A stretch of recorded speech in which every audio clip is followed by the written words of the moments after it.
오늘 밤 우리는 인류 최대의 모험처럼 들리지만 실은 가장 위험한 망상일지도 모르는 이야기를 해보려고 합니다. 화성 식민지와의 충격적인 문제점을 파헤쳐 보겠습니다. 영화에서 보는 감동적인 버전도 아니고 뉴스에서 듣는 낙관적인 약속도 아닙니다. 다른 행성에서 살아가는 데 필요한 실제적이고 잔인하며 물리적인 현실을 말입니다. 대부분의 사람들이 이해하지 못하는 게 바로 이겁니다. 화성 식민지와의 문제는 단순히 로켓을 만들거나 식량을 재배하는 것만이 아닙니다. 우리가 공학적으로 해결할 수 없는 근본적인 물리학, 화학, 그리고 생물학의 문제입니다. 그리고 오늘 밤이 끝날 때쯤이면 화성을 우리의 백업 행성으로 만들겠다는 꿈이 왜 존재하지도 않는 토대 위에 세워졌는지 보게 될 겁니다. 하지만 가장 충격적인 진실은 마지막에 숨어 있습니다. 반드시 끝까지 시청하세요. 만약 여러분이 우주의 깊은 비밀을 탐구하는 걸 좋아하신다면, 그리고 과학이 우리에게 감춰진 불편한 진실을 파헤치는 데 관심이 있으시다면 지금 바로 구독 버튼을 눌러주세요. 우리는 바로 지금 시작합니다. 먼저 모두가 알고 있는 것부터 시작하죠. 화성은 태양으로부터 네 번째 행성으로 지구보다 약 7,800만 킬로미터 더 멀리 떨어져 있습니다. 태양으로부터 약 2억 2,800만 킬로미터 떨어진 곳이죠. 지구는 1억 5천만 킬로미터 정도 떨어져 있습니다. 차갑고 붉은 사막 세계로 크기는 지구의 절반 정도입니다. 직경은 약 6,800킬로미터이고 지구는 거의 1만 2,800킬로미터죠. 표면적은 지구의 모든 육지 면적을 합친 것과 거의 같습니다. 유망하게 들리죠? 하지만 그 모든 표면이 인간의 생명에 적대적이라는 걸 깨닫는 순간 남극이나 심해, 바닥조차 화성과는 비교할 수 없다는 사실을 알게 됩니다. 화성에는 대기가 있습니다. 기술적으로는 말이죠. 하지만 그걸 대기라고 부르는 건 관대한 표현입니다. 화성 표면의 기압은 지구 대기압의 약 0.6%에 불과합니다. 이게 어느 정도냐면 지구의 해수면 대기압은 제곱인치당 약 14.7파운드입니다. 화성의 대기압은 제곱인치당 약 0.09파운드입니다. 이건 지구 표면 위 3만 미터 상공의 대기압과 거의 같습니다. 우리가 우주라고 부르는 영역이죠. 암스트롱 한계라는 게 있습니다. 이 고도 이상에서는 물이 인체 체온에서 끓기 시작합니다. 약 1만 8,900미터 고도죠. 화성의 전체 표면은 이 한계를 훨씬 넘어섭니다. 이게 무슨 뜻이냐면 여러분이 압력복 없이 화성에 발을 내딛는 순간 몸속의 액체들이 끓기 시작한다는 겁니다. 화성이 뜨겁기 때문이 아닙니다. 사실 화성은 얼어붙을 정도로 춥습니다. 하지만 기압이 너무 낮아서 물이 체온에서 증발해버리는 겁니다. 혈관 속 피가 문자 그대로 끓지는 않습니다. 혈액은 압력이 유지되는 시스템 안에 있으니까요. 하지만 혀 위의 수분, 눈 속의 수분, 폐 속의 수분은 즉시 거품을 일으키며 증발하기 시작할 겁니다. 약 15초 안에 산소 부족으로 의식을 잃게 됩니다. 조직 속 가스가 팽창하면서 몸이 부풀어 오르고 2분 안에 사망하게 됩니다. 이건 추측이 아닙니다. 우주 프로그램 역사상 몇 번의 우발적인 감압 사고를 통해 진공에 가까운 환경에서 보호받지 못한 인간에게 정확히 무슨 일이 일어나는지 우리는 알고 있습니다. 화성 대기는 이산화탄소가 95%, 질소가 약 3%, 아르곤이 약 1.6%로 구성되어 있습니다. 산소는 사실상 없습니다. 약 0.13%의 미량만 존재하죠. 비교하자면 지구 대기는 약 78%가 질소, 21%가 산소, 1% 미만이 아르곤이고 이산화탄소는 약 0.04%에 불과합니다. 화성의 대기는 숨을 쉴 수 없습니다. 진공에 가까운 환경에서 자동차 배기가스를 마시려는 것과 같습니다. 기압이 더 높다 해도 그 구성 성분 자체가 여러분을 죽일 겁니다. 하지만 기압은 더 높지 않습니다. 거의 존재하지 않는 수준이죠. 그리고 이것은 잠재적인 식민지와의 모든 측면에 영향을 미치는 연쇄적인 문제들을 만들어냅니다. 화성의 온도는 극심하게 변동합니다. 적도 지역의 좋은 여름날 온도는 약 섭씨 21도까지 올라갈 수 있습니다. 쾌적하게 들리죠. 하지만 그건 1년 중 가장 따뜻한 날, 행성에서 가장 따뜻한 지점, 정오의 최고 온도입니다. 밤이 되면 같은 장소의 온도가 약 섭씨 영하 73도까지 떨어집니다. 하루 만에 170도의 온도 변화입니다. 행성 전체의 평균 표면 온도는 약 섭씨 영하 62도입니다. 남극보다 더 춥습니다. 이런 환경에서 살려면 끊임없는 난방이 필요합니다. 쌀쌀할 때 히터를 켜는 정도가 아닙니다. 장비가 얼어붙고 깨지지 않을 만큼 거주지를 따뜻하게 유지하기 위해 막대한 양의 에너지가 필요합니다. 물은 섭씨 0도에서 얼어붙습니다. 화성은 일상적으로 그보다 3배나 더 춥습니다. 이건 모든 물, 모든 액체, 모든 생물학적 시스템이 적극적으로 가열하지 않는 한 꽁꽁 얼어붙는다는 뜻입니다. 그리고 가열에는 에너지가 필요합니다. 막대한 양의 에너지가 계속해서 영원히 필요합니다. 얇은 대기는 또한 단열재가 거의 없다는 뜻입니다. 지구에서는 두꺼운 대기가 담요처럼 작용해서 열을 붙잡고 온도 변화를 완화시킵니다. 화성의 속삭임처럼 얇은 대기는 거의 아무런 완충작용도 제공하지 않습니다. 열이 거의 즉시 우주로 방출됩니다. 이것이 온도 변화가 그토록 극심한 이유입니다. 태양이 떠 있을 때는 약간의 열이 도착하고 표면이 살짝 따뜻해집니다. 태양이 지는 순간 그 열은 방출되고 온도가 급락합니다. 열을 붙잡아둘 대기라는 담요가 없습니다. 이런 환경에서 살기 좋은 온도를 유지할 수 있는 거주지를 건설하는 것은 기술적으로 가능합니다. 하지만 끊임없는 에너지 투입과 완벽한 단열이 필요합니다. 어떤 균열이든 어떤 밀봉 실패든 어떤 전력 손실이든 발생하면 거주지는 얼어붙습니다. 아니면 공기가 새어나갑니다. 또는 둘 다 일어납니다. 이제 방사선에 대해 이야기해 봅시다. 진짜 위험은 여기서부터 시작됩니다. 지구는 2가지에 의해 우주 방사선으로부터 보호받고 있습니다. 자기장과 대기입니다. 지구의 액체 철 핵이 끓어오르면서 생성되는 자기장은 행성 주위에 자기권이라는 보호막을 만듭니다. 이 장은 태양에서 흘러나오는 대부분의 하전 입자들, 즉 태양풍을 편향시켜서 표면에 도달하지 못하게 막습니다. 대기는 추가적인 차폐막을 제공하며 자기장을 뚫고 들어오는 방사선을 흡수합니다. 이 두 층의 보호막 사이에서 지구 표면의 방사선은 최소화됩니다. 하지만 화성에는 이런 보호막이 전혀 없습니다. 수십억 년 전 화성의 핵이 아직 뜨겁게 끓어오를 때만 자기장이 존재했습니다. 하지만 화성은 지구보다 작았고 그만큼 더 빨리 식어버렸죠. 핵이 굳어지면서 자기장은 사라졌습니다. 그리고 그 보호막이 없어지자 태양풍이 천천히 하지만 확실하게 화성의 대기를 벗겨내기 시작했습니다. 10억 년에 걸쳐서요. 오늘날 화성에는 전 행성적인 자기장이 존재하지 않습니다. 남반구의 지각 일부에 작은 자기 조각들이 남아있을 뿐이죠. 고대 자기장의 흔적이지만 실질적인 보호 기능은 전혀 없습니다. 게다가 이미 이야기했듯이 화성의 대기는 지구의 100분의 1도 안 됩니다. 결과적으로 우주에서 쏟아지는 방사선이 거의 그대로 화성 표면에 내리깹니다. 국제우주정거장의 우주비행사들을 생각해봅시다. 그들은 지구 자기장 안쪽에 있지만 대기 대부분보다는 위에 떠 있습니다. 그들이 받는 연간 방사선 양은 태양 활동에 따라 50에서 2000mSv 정도입니다. 비교하자면 지구 표면에 사는 평범한 사람은 자연 배경 방사선으로부터 연간 2에서 3mSv를 받습니다. 흉부 엑스레이 한 번이 0.1mSv 정도죠. CT 촬영은 대략 10mSv를 줍니다. 대부분의 나라에서 방사선 작업자에게 허용되는 연간 한도는 약 20mSv입니다. 국제우주정거장의 우주비행사들은 지구 표면 사람들보다 50배에서 100배 더 많은 방사선을 받습니다. 화성 표면은 더 심각합니다. 나사의 큐리오시티 탐사선이 측정한 결과 화성 표면의 방사선 양은 태양 활동이 최소일 때조차 한 달에 약 24mSv입니다. 1년이면 약 290mSv죠. 태양 활동이 최대일 때는 설량이 더 높아집니다.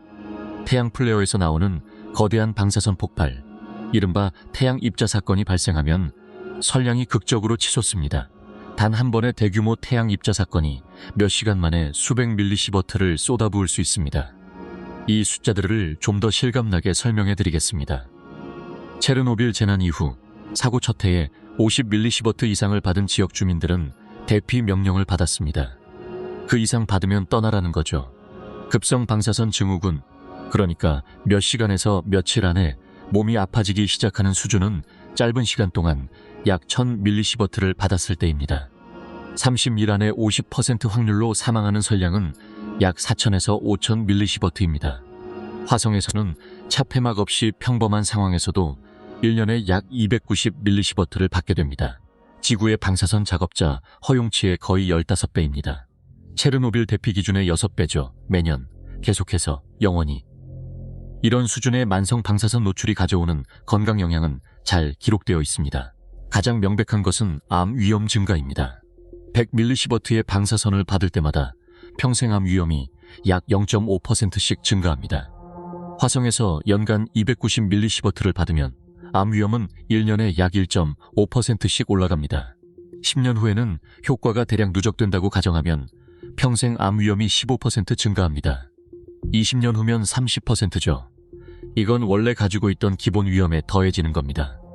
대부분의 사람들은 평생 약 40%의 암 발병 확률을 가지고 있습니다. 그러니 화성에서 10년을 보내면 55%가 됩니다. 20년이면 70%죠. 하지만 암은 사실 덜 즉각적인 걱정거리입니다. 방사선은 암세포가 될 수 있는 세포뿐만 아니라 모든 세포의 DNA를 손상시킵니다. 눈의 백내장을 일으켜 시간이 지나면서 시야를 흐리게 만듭니다. 심혈관계를 손상시켜 심장병 위험을 높입니다. 뇌와 신경계에도 영향을 미칩니다. 화성 표면보다 훨씬 낮은 방사선 노출 환경에서 오랜 기간을 보낸 우주 비행사들에 대한 최근 연구는 뇌 조직에 대한 우려스러운 영향을 보여줍니다. 방사선 노출은 인지기능 저하를 가속화하고 기억과 의사결정에 영향을 주며 노년의 신경퇴행성 질환 발병률을 높이는 것으로 보입니다. 이런 영향은 선량이 높을수록 더 뚜렷해집니다. 방사선은 생식 능력에도 영향을 미칩니다. 정자와 난자는 특히 방사선 손상에 취약합니다. 높은 수준의 방사선 노출은 일시적이거나 영구적인 불임을 일으킬 수 있습니다. 설사 식민지 개척자들이 생식 능력을 유지하더라도 생식세포에 대한 방사선 손상은 자녀에게 전달될 유전적 돌연변이를 일으킬 수 있습니다. 선천적 기형의 위험은 부모의 방사선 노출에 따라 증가합니다. 방사선을 차단하면 되지 않나요? 거주지를 지하에 짓거나 구조물 위에 흙을 쌓으면 되잖아요. 그렇게 말할 수도 있겠죠. 네, 도움이 됩니다. 방사선 차폐는 가능하지만 간단히 해결될 문제가 아닙니다. 방사선을 지구 수준으로 낮추려면 거주지 위에 약 3m, 그러니까 대략 10피트의 화성 토양, 레골리스라고 부르는 것을 쌓아야 합니다. 또는 다른 물질로 그에 상응하는 차폐막이 필요하죠. 3m의 레골리스는 엄청나게 무겁습니다. 화성 레골리스의 밀도는 입방 센티미터당 약 1.5g입니다. 3m 두께로 거주지를 덮으면 제곱미터당 약 4,500kg이 나갑니다. 제곱미터당 약 9,000파운드죠. 바닥 면적이 100제곱미터, 약 1,000제곱피트인 적당한 크기의 거주지라면 지붕 위에 45만 kg, 약 500톤의 레골리스를 쌓아야 합니다. 그리고 이건 지붕만입니다. 벽도 차폐가 필요합니다. 500톤의 흙을 옮기는 것은 지구에서도 무제한의 장비와 연료와 인력이 있어도 대규모 건설 프로젝트입니다. 화성에서는 제한된 장비, 연료 인프라의 부재, 그리고 거추장스러운 우주복을 입은 소수의 인원으로 이 작업을 해야 합니다. 엄청나게 어려워집니다. 게다가 이건 거주지 구조물이 그 무게를 견딜 수 있다고 가정한 겁니다.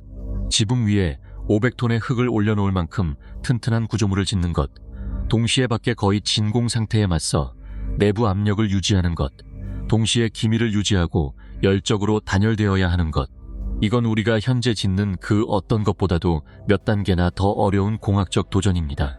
일부 설계안은 지하에 거주지를 짓자고 제안합니다. 동굴이나 용암 동굴을 파내는 거죠.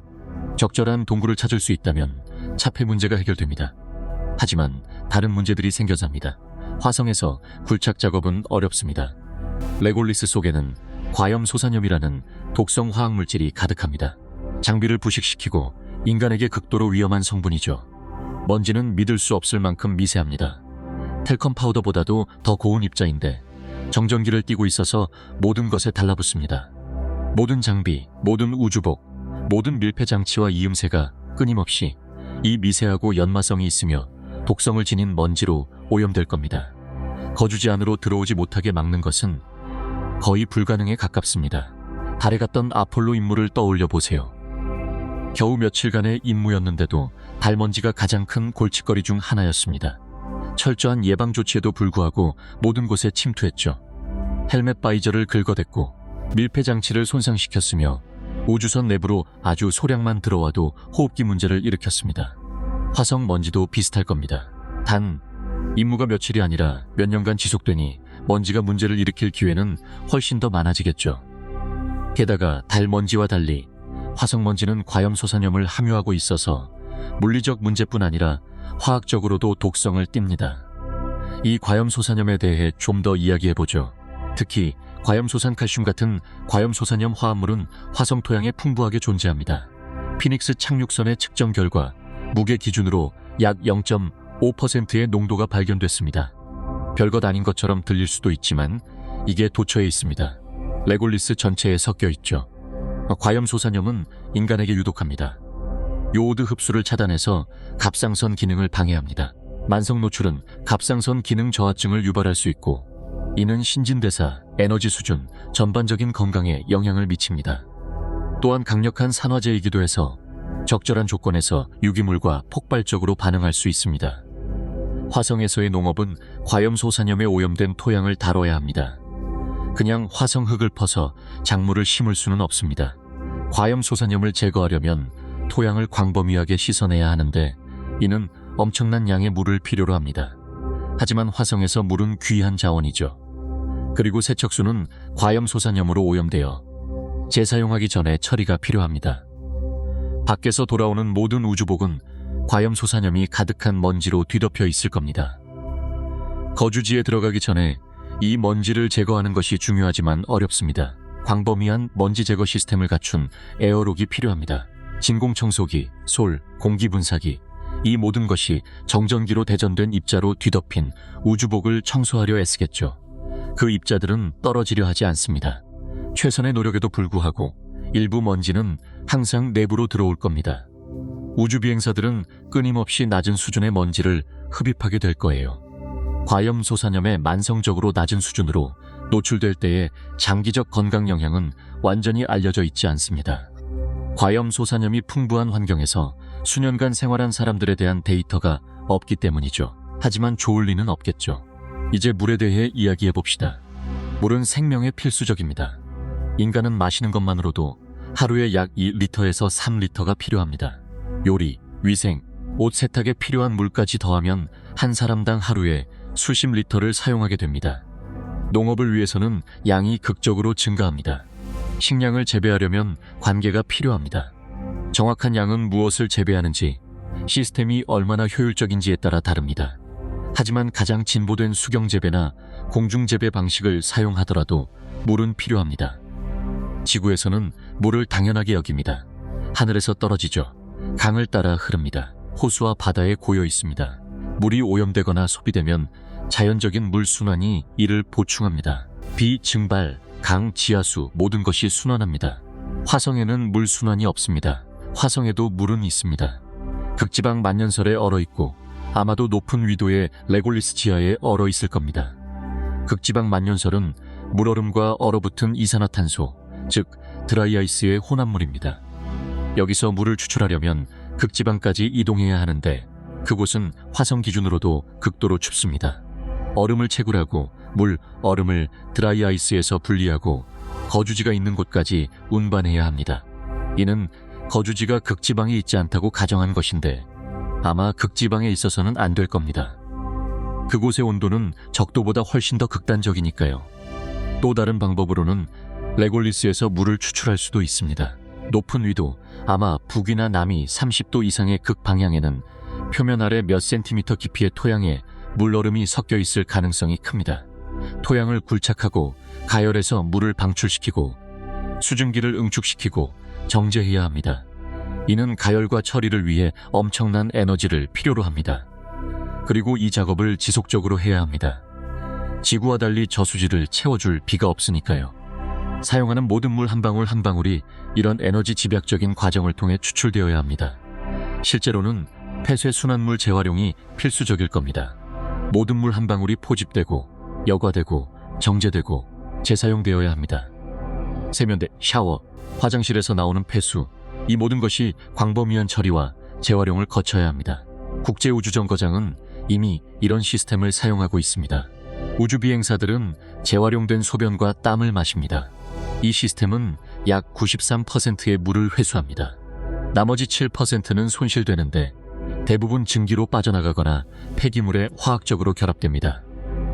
화성에서는 비슷하거나 더 나은 시스템이 필요할 겁니다. 하지만 그 7% 손실이 쌓입니다. 100명의 정착촌이 한 사람당 하루에 50리터의 물을 사용한다면 하루 총 5,000리터입니다. 7%를 잃는다는 것은 하루에 350리터를 보충해야 한다는 뜻입니다. 연간 12만 7천 리터를 화성의 얼음이나 레골리스에서 채굴하고 처리해야 한다는 거죠. 12만 7천 리터는 순수하다고 가정했을 때 127미터톤의 물입니다. 엄청난 양의 얼음을 채굴해야 하고 엄청난 에너지로 처리해야 합니다. 그리고 이건 단지 100명의 기본적인 필요만을 위한 것이고 농업은 포함하지 않은 겁니다. 식량을 재배하려면 물 필요량이 배가 됩니다. 식량에 대해 이야기해 봅시다. 인간은 하루에 약 2,000에서 2,500칼로리가 필요합니다. 우주나 화성에서는 육체적 노동이 힘들고 환경 스트레스가 높아서 그 수치가 더 높을 수 있습니다. 국제우주정거장의 우주비행사들은 하루에 약 2,500에서 3,500칼로리를 소비합니다. 한 사람당 하루 3,000칼로리라고 가정해봅시다. 100명이면 하루 30만 칼로리입니다. 1년이면 약 1억 1,000만 칼로리입니다. 이제 지구에서 식량을 무한정 실어 보낼 수는 없습니다. 발사 비용이 너무 높고 화물 용량이 제한되어 있습니다. 스페이스X의 스타쉽, 현재 화성 임무를 위해 개발 중인 이 우주선은 화성까지 100톤의 화물을 실어 나를 수 있습니다. 엄청난 양처럼 들리죠. 하지만 냉동건조 식품의 에너지 밀도가 100g당 약 400에서 500칼로리라는 걸 알면 이야기가 달라집니다. 450으로 잡아볼까요? 100명에게 1년에 1억 1,000만 칼로리를 공급하려면 약 2만 4천 킬로그램, 즉 24톤의 냉동건조 식품이 필요합니다. 단 한 대의 스타쉽 화물선이 실어 나르는 양으로 100명을 먹여 살릴 수 있는 기간은 고작 4년입니다. 그것도 화물 전부가 식량이어야만요. 하지만 장비도 필요하고 예비 부품도 필요하고 건설 자재도 필요하고 과학 장비도 의료물자도 필요합니다. 식량만 실어 나를 수는 없는 노릇이죠. 그러니 현실적으로 초기 임무에서는 1년에서 2년치 식량을 싣고 가고 그 다음부터는 식민지가 자급자족해야 합니다. 화성에서 식량을 재배하는 건 이론상으로는 가능합니다. 가압된 온실을 짓고 지구에서 흙이나 재배 배지를 가져오거나 화성의 토양을 철저히 세척하고 처리해서 만들고 인공 조명을 제공하거나 햇빛을 이용해서 작물을 재배하는 겁니다. 하지만 난관이 산더미처럼 쌓여 있습니다. 첫째, 빛의 문제입니다. 화성은 태양에서 더 멀기 때문에 지구가 받는 햇빛의 약 43%만 받습니다. 일부 작물에는 충분하지만 최적과는 거리가 멉니다. 아마 보조 조명이 필요할 겁니다. 그리고 그건 전기를 뜻하죠. LED 재배 등이 효율적이긴 하지만 여전히 상당한 전력을 소비합니다. 100명을 먹여 살릴 만큼의 식량을 재배하려면 거대한 온실 면적이 필요합니다. 대략적인 추정으로 작물 선택과 효율에 따라 한 사람당 약 50에서 100제곱미터의 재배 공간이 필요합니다. 100명이면 5,000에서 10,000제곱미터, 약 400에서 800평 정도입니다. 거대한 온실 하나, 아니 여러 개가 필요하다는 뜻이죠. 각 온실은 지구와 같은 기압으로 가압되어야 합니다. 외부 압력이 약 100배죠.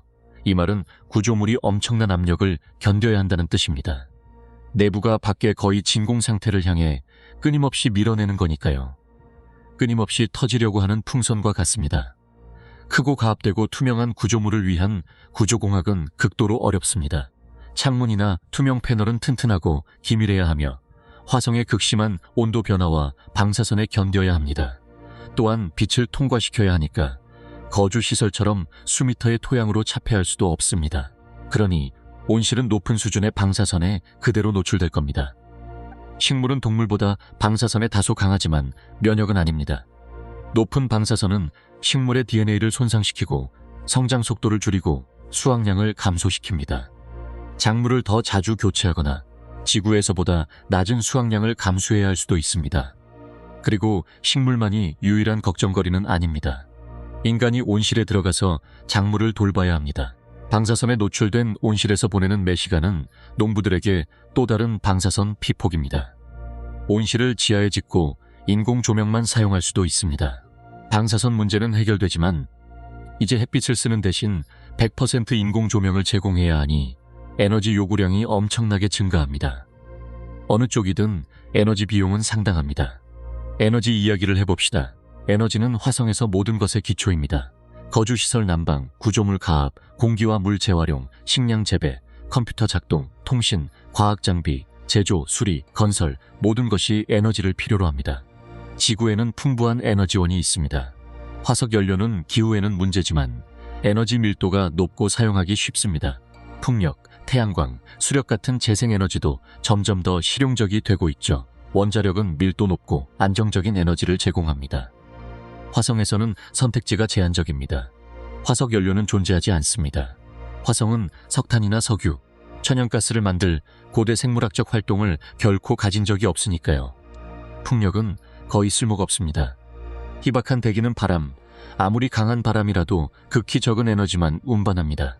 바람의 힘은 공기 밀도에 비례합니다. 지구 대기의 1%밖에 안 되니 화성의 바람은 1%의 힘만 가집니다. 화성에서 시속 160km 바람은 지구에서 시속 1.6km의 산들바람 정도입니다. 터빈을 효과적으로 돌리기에는 턱없이 부족하죠. 수력 발전은 흐르는 물이 필요합니다. 화성에는 강이 없습니다. 그러니 현실적으로 태양광과 원자력만 남습니다. 화성에서 태양광 발전은 가능하지만 도전적입니다. 앞서 말했듯 화성은 지구 햇빛의 43%를 받습니다. 화성의 태양 전지파는 같은 효율이라 가정해도 지구에서의 약 43%만 생산할 겁니다. 하지만 먼지 축적 때문에 화성에서의 효율은 더 낮을 가능성이 큽니다. 화성에는 수개월 지속되는 전 지구적 먼지 폭풍이 있습니다. 대규모 먼지 폭풍 동안 하늘은 어두워지고 햇빛은 급격히 떨어집니다. 태양광으로 작동하던 오퍼튜니티 탐사 로봇은 2018년 전 지구적 먼지 폭풍 때 패널이 충분한 전기를 생산하지 못해 작동을 멈추고 말았습니다. 인간 식민지가 태양광에만 의존하는 건 위험합니다. 수주나 수개월 지속될 수 있는 먼지 폭풍을 견디려면 엄청난 에너지 저장 시스템이 필요합니다.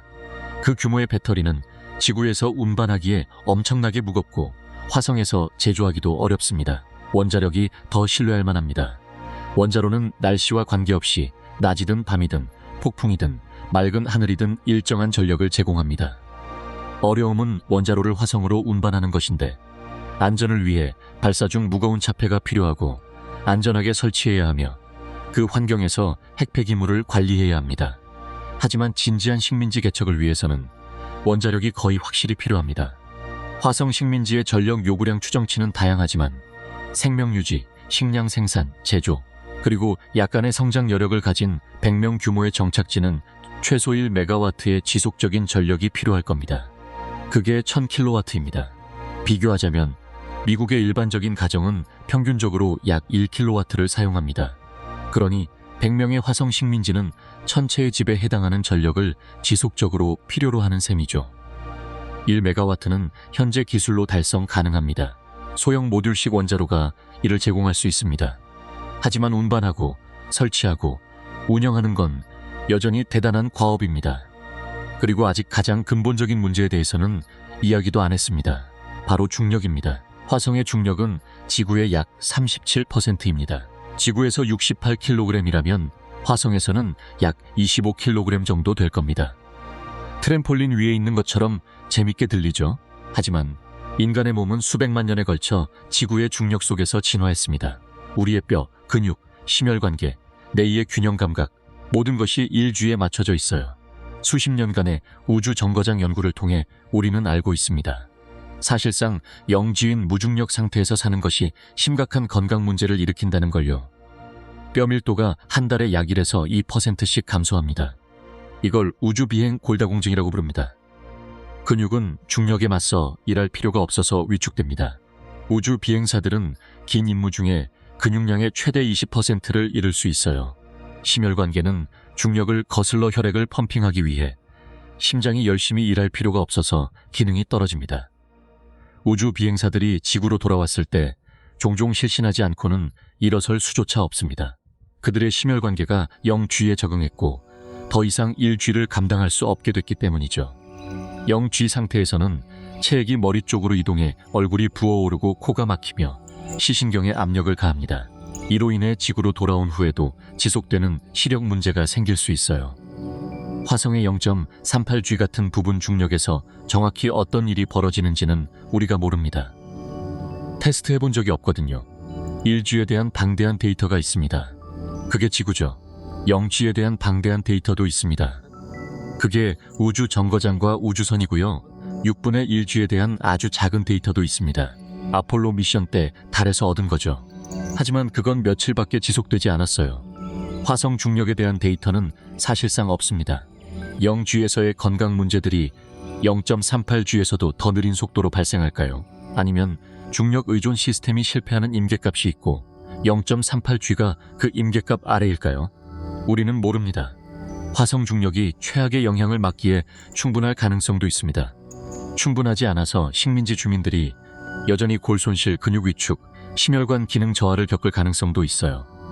단지 무중력보다 느릴 뿐이죠.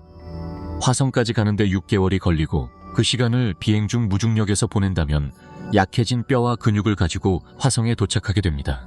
그런 다음 수년을 0.38G에서 보내면서 더 약해질 가능성이 있어요. 만약 지구로 돌아가고 싶다면 당신의 몸이 1G에 다시 적응할 수 있을까요? 수년간 낮은 중력에서 지낸 후 지구로 돌아가는 건 지구인이 갑자기 지구 중력의 2.6배를 경험하는 것과 같을 수 있습니다. 모든 것이 으스러질 듯 무겁게 느껴질 겁니다. 수년간의 낮은 중력으로 약해진 뼈가 당신의 체중을 지탱하지 못할 수도 있어요. 그냥 일어서기만 해도 골절을 겪을 수 있습니다. 수년간의 수월한 펌핑으로 기능이 떨어진 심장이 완전한 지구 중력에 맞서 혈액을 순환시키는데 어려움을 겪을 수 있어요. 이건 전부 추측입니다.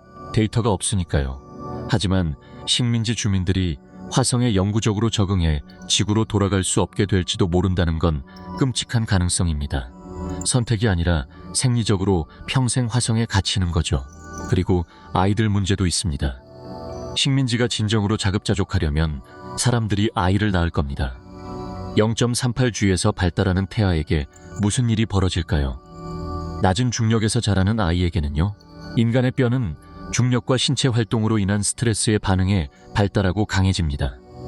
화성에서 자라는 아이는 훨씬 적은 중력 스트레스를 경험할 겁니다. 뼈가 제대로 발달할까요? 정상적인 골밀도에 도달할까요? 우리는 전혀 모릅니다. 화성에서 태어나고 자란 아이들이 지구 중력을 견딜 수 없는 약한 골격을 갖게 될 가능성이 충분히 있어요. 척추가 그만큼 압축되지 않아서 지구 인간보다 키가 클 수 있지만 쉽게 부러지는 약한 뼈를 가질 수 있습니다. 완전한 중력에 맞서 일할 필요가 없었으니 근육도 더 약할 수 있어요. 심장도 더 작고 덜 강력할 수 있습니다.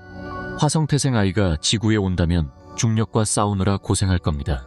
지지 없이는 서지도 못하고 뼈는 증가한 체중을 감당하기엔 너무 약할 거예요. 다시 말하지만 이건 추측입니다. 하지만 우리가 몸이 기계적 스트레스에 어떻게 반응하는지에 대해 아는 것을 바탕으로 한 거예요. 그리고 누군가 실제로 시도하기 전까지는 이해할 수 없는 진짜 위험입니다. 그래서 가장 불안한 윤리적 질문 중 하나가 나옵니다.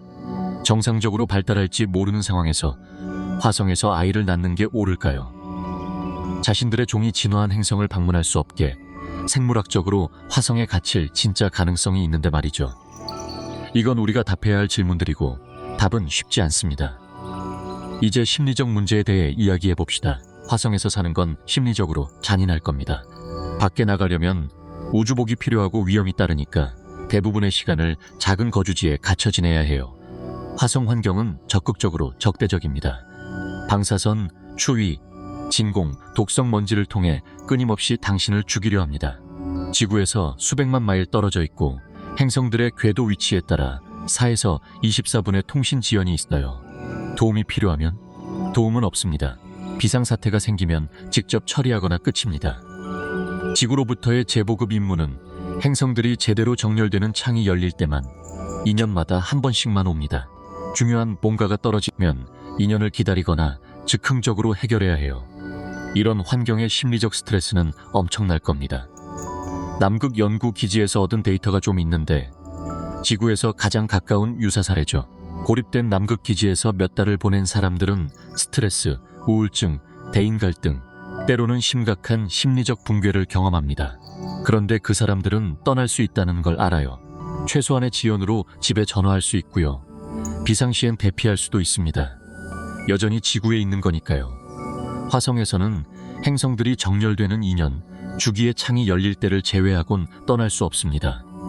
통신 지연 때문에 진짜 대화를 위해 집에 전화할 수도 없어요. 대피할 수도 없습니다.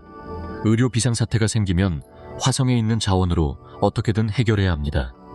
집에 필요한 약이 재고에 없고 2년 후에나 도착한다면 그것 없이 버틸 수 있길 바라는 수밖에 없습니다.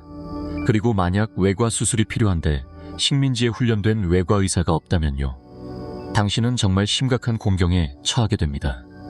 고립과 스트레스는 당연히 큰 타격을 입힐 겁니다. 식민지, 주민들 사이의 갈등은 피할 수 없어요.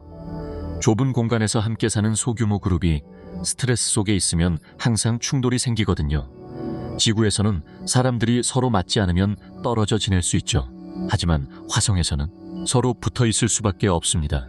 그냥 떠날 수가 없어요. 갈 곳이 없으니까요. 화성 식민지의 장기적인 심리적 지속 가능성은 진짜 문제예요. 처음엔 열정적으로 신청했던 사람들이 몇 년간의 감금, 위험, 고난 끝에 환멸을 느끼게 되진 않을까요? 우울증과 정신건강 위기가 흔해지진 않을까요? 정신과 치료가 제한적이고 대피도 불가능한 화성에서 심각한 정신질환을 어떻게 치료할 건가요? 이건 가상의 우려가 아닙니다. 분명히 일어날 일이고 화성 식민지가 반드시 다뤄야 할 문제들이에요. 그리고 또 있습니다. 바로 귀환 문제죠. 화성에 가는 건 어렵지만 현재 기술로도 가능합니다. 하지만 돌아오는 건 훨씬 더 어려워요. 지구에서 화성으로 가는 우주선은 대기권 제동을 활용할 수 있습니다.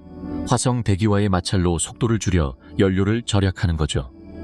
화성의 얇은 대기는 지구만큼 효과적이진 않지만 그래도 도움이 됩니다. 하지만 화성을 떠나 지구로 돌아오려면 표면에서 발사해야 하는데 그러려면 로켓이 필요합니다. 화성에서 로켓을 만들고 연료를 채우는 건 엄청난 도전이에요. 로켓 부품을 지구에서 가져와야 하는데 그러면 보내야 할 화물이 더 늘어나죠. 그리고 화성에서 로켓 연료를 직접 만들어야 합니다.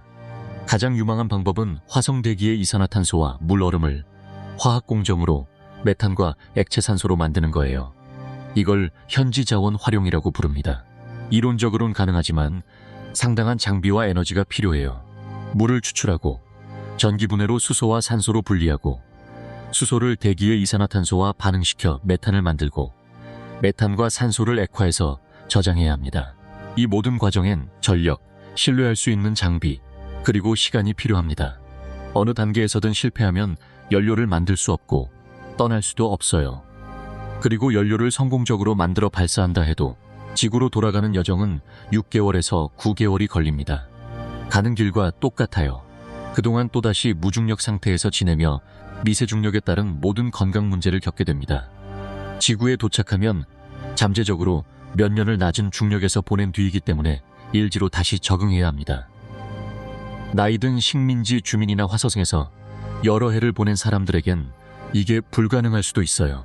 그들의 몸이 너무 많이 퇴화했을 테니까요. 그러니까 귀환 여행이 안전하다는 보장은 없습니다. 어떤 사람들에겐 생존 자체가 불가능할 수도 있어요. 이제 경제적 현실을 얘기해 봅시다. 화성을 식민지화하는 데는 어마어마한 비용이 들 겁니다.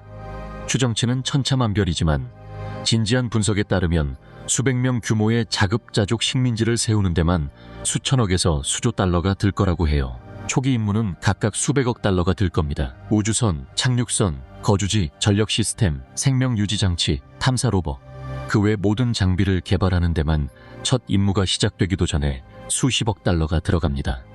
화성으로 가는 각 발사는 재사용 로켓인 스타쉽을 쓴다 해도 최소 수억 달러가 듭니다. 그리고 여러 번 발사해야 해요. 장비, 거주지, 보급품을 미리 배치하려면 수십 번의 화물 임무가 필요하고 사람을 실어 나르는 승무원 임무도 있고 2년마다 정기적인 보급 임무도 있습니다. 비용은 순식간에 불어나죠. 그런데 경제적 수익은 전혀 없습니다. 화성엔 지구로 가져올 만큼 가치 있는 자원이 없어요. 화성 제품을 지구에 팔아서 운송비를 충당할 방법이 없습니다. 화성에서 금을 가져온다 해도 운송비가 금값보다 더 비쌀 겁니다. 화성이 과학 연구에 가치 있다는 얘기도 있는데 맞는 말이에요. 하지만 과학 연구는 수익을 내지 않습니다. 정부나 자선가들이 돈을 벌려고가 아니라 지식을 중요하게 여기기 때문에 자금을 대는 거죠. 화성 식민지는 영구적인 돈 먹는 하마가 될 겁니다. 생존하려면 지구로부터 지속적인 자금 지원이 필요해요. 자금 지원이 끊기는 순간 식민지는 위기에 처합니다. 이건 지구에서의 역사적 식민지화와 근본적으로 다릅니다. 유럽인들이 아메리카를 식민지화했을 때 식민지는 경제적으로 자급자족할 수 있었어요. 땅, 자원, 그리고 결국엔 무역이 있었죠. 스스로를 지탱할 수 있었고 심지어 수익도 낼 수 있었습니다.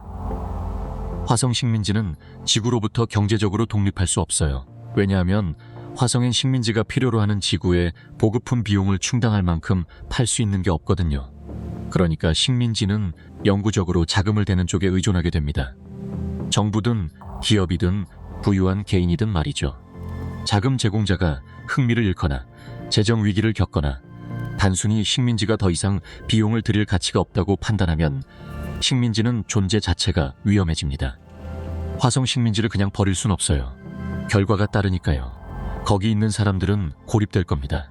하지만 수십 년 또는 수세기 동안 경제적 수익 없이 식민지를 무한정 유지하려면 상상하기 어려운 수준의 지속적인 헌신이 필요합니다. 정부는 우선순위를 바꾸고 기업은 이윤을 따지고 부유한 자선가들도 결국 죽습니다. 화성 식민지에 자금을 대던 사람이나 기관이 중단하기로 결정하면 어떻게 될까요?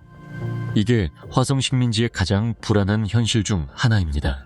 경제적으로 자급자족이 안 되고 영원히 안 될 수도 있어요. 항상 지구에 의존하며 정치적 변화, 경제 침체, 여론의 변화에 취약할 겁니다. 지구의 지원이 끊기면 화성에 있는 모든 사람은 자원이 고갈되고 시스템이 고장나면서 느린 위기에 직면하게 됩니다. 이제 흔한 반론들을 다뤄볼게요. 사람들은 자주 말합니다. 이 문제들은 충분한 노력과 돈만 있으면 해결할 수 있는 공학적 문제일 뿐이라고요. 부분적으로는 맞는 말입니다. 많은 기술적 과제는 원칙적으로 해결 가능해요. 방사선 차폐를 만들 수 있고, 더 나은 생명 유지 시스템을 개발할 수 있고, 더 효율적인 거주지를 설계할 수 있습니다. 하지만 여기서 진짜 문제가 시작됩니다. 물리적 한계라는 벽이죠. 화성의 중력은 지구의 38%입니다. 이건 공학으로 바꿀 수 없어요. 화성에 자기장이 없다는 사실도 마찬가지고요. 화성에 더 두꺼운 대기를 만들어주고 싶으세요? 테라포밍이 필요합니다. 수천 년이 걸리고 우리가 아직 갖지 못한 기술이 필요한 작업이죠. 화성 식민지와의 일부 측면은 더 나은 공학으로 해결할 수 없는 한계에 부딪힙니다. 물리학과 생물학이 부과한 절대적인 한계죠. 또 다른 주장도 있습니다. 지구에 뭔가 일어났을 때를 대비해 인류의 백업이 필요하다는 거예요. 소행성 충돌, 핵전쟁, 기후재앙, 팬데믹. 수많은 실존적 위협이 지구의 생명을 위협할 수 있습니다. 화성에 자급자족하는 식민지가 있다면 지구가 살 수 없게 되더라도 인류는 살아남는다는 논리죠. 감정적으로 호소력 있는 주장입니다. 하지만 여러 면에서 결함이 있어요. 첫째, 지구의 최악의 시나리오가 닥쳐도 지구는 여전히 화성보다 살기 좋습니다. 핵전쟁 이후의 지구, 방사능과 파괴된 생태계가 있어도 숨 쉴 수 있는 공기가 있고 견딜 만한 기압이 있고 물이 좀 있고 화성에 비하면 온화한 온도가 있습니다. 기후 재앙을 겪은 지구도 심각한 온난화가 있어도 화성보다 훨씬 살기 좋습니다. 거대 소행성이 충돌한 지구, 공룡을 멸종시킨 수준의 충돌이라도 시간이 지나면 회복되고 화성보다 더 많은 자원과 나은 조건을 가질 겁니다. 화성이 지구보다 안전한 백업이란 생각은 의심스럽습니다. 둘째, 화성 식민지는 지구로부터 진정으로 독립하기까지 아주 오랜 시간, 어쩌면 수백 년이 걸릴 겁니다. 보급품, 장비, 유전적 다양성, 지식을 지구에 의존하게 될 거예요. 지구가 산업 문명을 파괴하는 재앙을 겪으면 화성 식민지는 보급선을 잃고 실패할 가능성이 높습니다. 그러니까 화성은 완전히 자급자족하지 않는 한 백업으로 작동하지 않습니다. 그리고 이건 우리가 논의한 모든 도전 과제로 다시 돌아가게 만들죠. 셋째, 화성 식민지를 건설하는 데 필요한 자원이 너무나 방대해서 그 자원을 지구를 위협에 더 강하게 만드는 데 쓰는 게 더 나을 수 있습니다. 더 나은 소행성 탐지 및 방어 시스템을 구축하세요. 핵무기를 줄이세요. 기후 변화에 대응하세요. 팬데믹 대비를 개선하세요. 이 모든 것이 지구를 더 안전하게 만들 거고 화성을 식민지화하는 것보다 저렴합니다. 목표가 종의 생존이라면 화성으로 도망가는 것보다 지구를 보호하는 게 더 효과적일 수 있습니다. 어떤 사람들은 우주를 탐험하고 식민지화하는 것이 인간 본성의 일부라고 주장합니다. 우리는 탐험가이고 도전이 무엇이든 결국 다른 행성으로 퍼져나갈 거라고요. 어느 정도는 맞는 말입니다. 인간은 호기심이 많고 야심찹니다.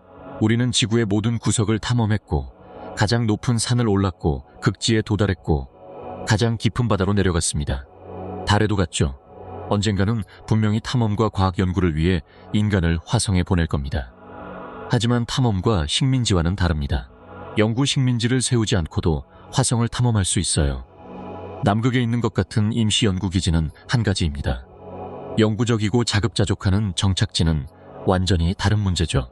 그리고 우리가 뭔가를 할 수 있다고 해서 그걸 해야 한다는 뜻은 아닙니다. 바다 밑바닥을 식민지화하려고 시도할 수도 있지만 도전 과제가 이익을 압도하기 때문에 하지 않습니다. 화성도 같은 범주에 들 수 있어요. 방문하기엔 흥미롭고 과학에는 가치가 있지만 영구 거주에는 실용적이지 않은 곳이죠. 이제 타임라인을 생각해 봅시다. 모든 기술적 문제를 해결한다 해도 진짜 식민지를 세우는데 얼마나 걸릴까요? 일론 머스크 같은 사람들의 낙관적인 예측은 2020년대 후반이나 30년대 초반에 화성으로의 첫 임무가 가능하다고 봅니다. 그렇다고 가정해 봅시다. 2030년까지 인간을 화성에 성공적으로 착륙시킨다고요. 그건 첫 임무일 뿐입니다. 그들은 몇 달 동안 머물고 과학 연구를 하고 지구로 돌아올 겁니다. 수십 명의 사람들이 있는 영구적인 존재로 발전하려면 수년에 걸친 추가 임무가 필요합니다. 각 임무는 지구와 화성이 정렬되는 2년 주기의 창에 제약을 받습니다. 그러니까 현실적으로 2040년대 초반까지 10명에서 20명이 있는 작은 전초기지를 세울 수 있을 겁니다. 100명으로 확장하는 것, 충분한 유전적 다양성과 기술 다양성을 가진 실행 가능한 식민지의 최소 규모로 자주 언급되는데 이건 50년대나 60년대까지 걸릴 수 있습니다. 그것도 모든 게 잘 풀린다는 가정하에서요. 큰 차질 없이 일관된 자금 지원이 있고 빠른 기술 진보가 있어야 합니다. 더 현실적인 타임라인은 예상되는 지연, 예산 제약, 기술적 문제를 고려하면 이 날짜들을 수십 년 뒤로 밀 수 있습니다. 21세기 말까지 100명 규모의 식민지를 보지 못할 수도 있어요. 그리고 그때도 진정으로 자급자족하지 못할 겁니다. 여전히 지구에 크게 의존할 거예요. 진짜 독립을 달성하는 것, 식민지가 지구의 지원 없이 무한정 생존할 수 있는 상태는 화성에서 또 한 세기의 개발이 필요할 수 있습니다. 우리는 여러 인간 생애에 걸친 프로젝트에 대해 이야기하는 겁니다.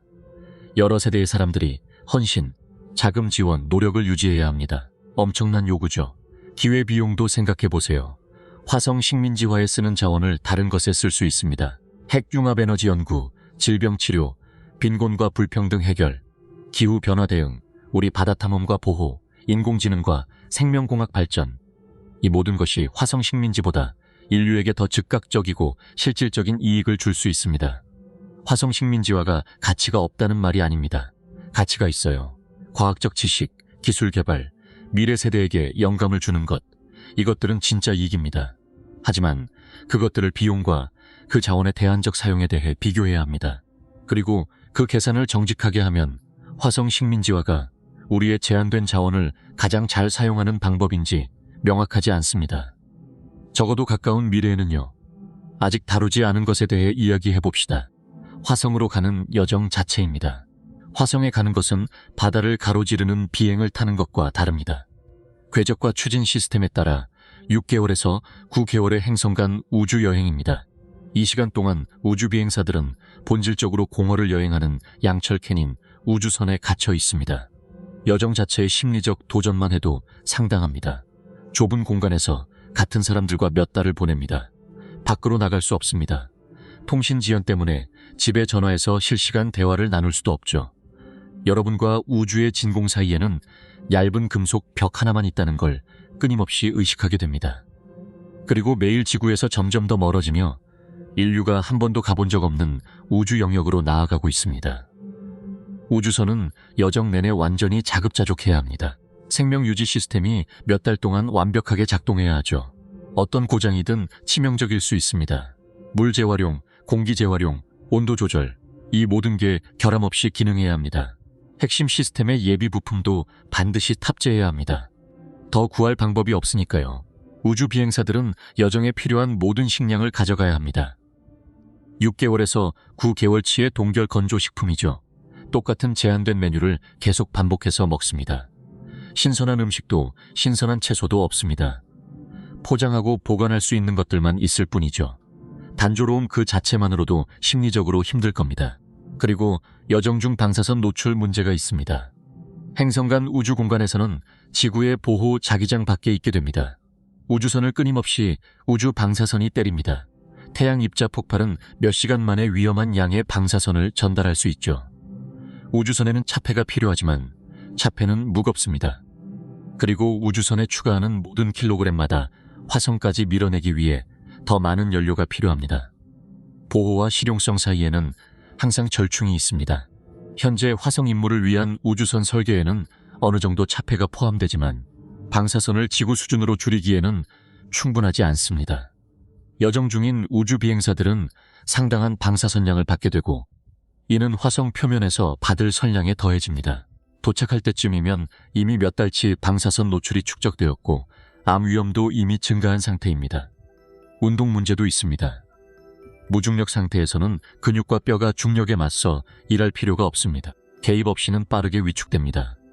국제우주정거장의 우주비행사들은 근육량과 골밀도를 유지하기 위해 하루 약 2시간 동안 운동합니다. 그렇게 많이 운동해도 여전히 약간의 근력과 골량을 잃습니다. 화성 여정에서 우주비행사들은 비슷한 운동 루틴이 필요할 겁니다. 하지만 우주선은 공간이 제한되어 있고 장비도 제한되어 있습니다. 완전한 체육관을 가져갈 수 없죠. 저항밴드, 어쩌면 여러분을 고정할 하네스가 달린 러닝머신, 몇 가지 기본 웨이트가 있을 겁니다. 그리고 몇 달 동안 매일 종교적으로 사용해야 합니다. 운동 세션을 건너뛰면 화성에 더 약한 상태로 도착하게 되고 탐사와 기지 건설의 신체적 요구를 감당하기 어려워집니다. 그리고 고립이 있습니다. 국제우주정거장에서 우주비행사들은 창밖을 보며 지구를 볼 수 있습니다. 바로 거기 어둠 속의 아름다운 푸른 구슬이죠.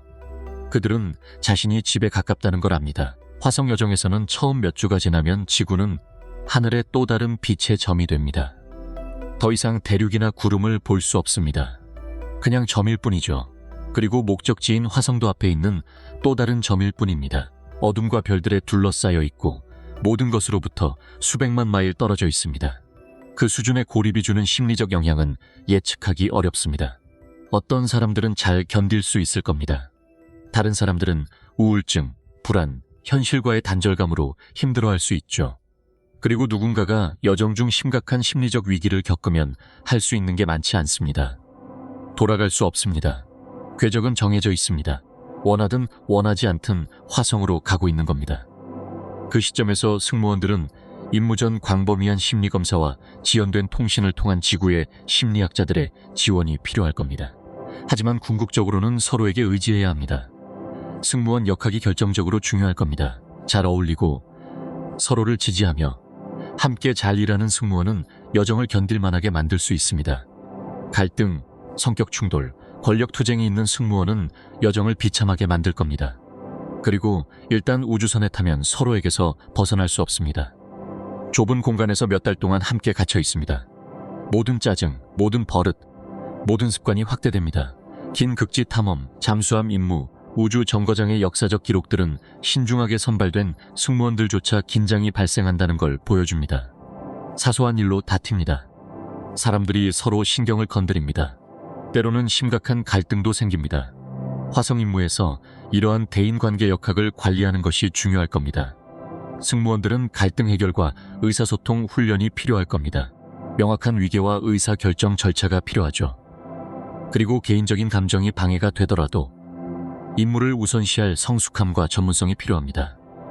이제 화성에 도착했을 때 무슨 일이 일어나는지 이야기해봅시다. 착륙 자체가 전체 임무에서 가장 위험한 부분 중 하나입니다.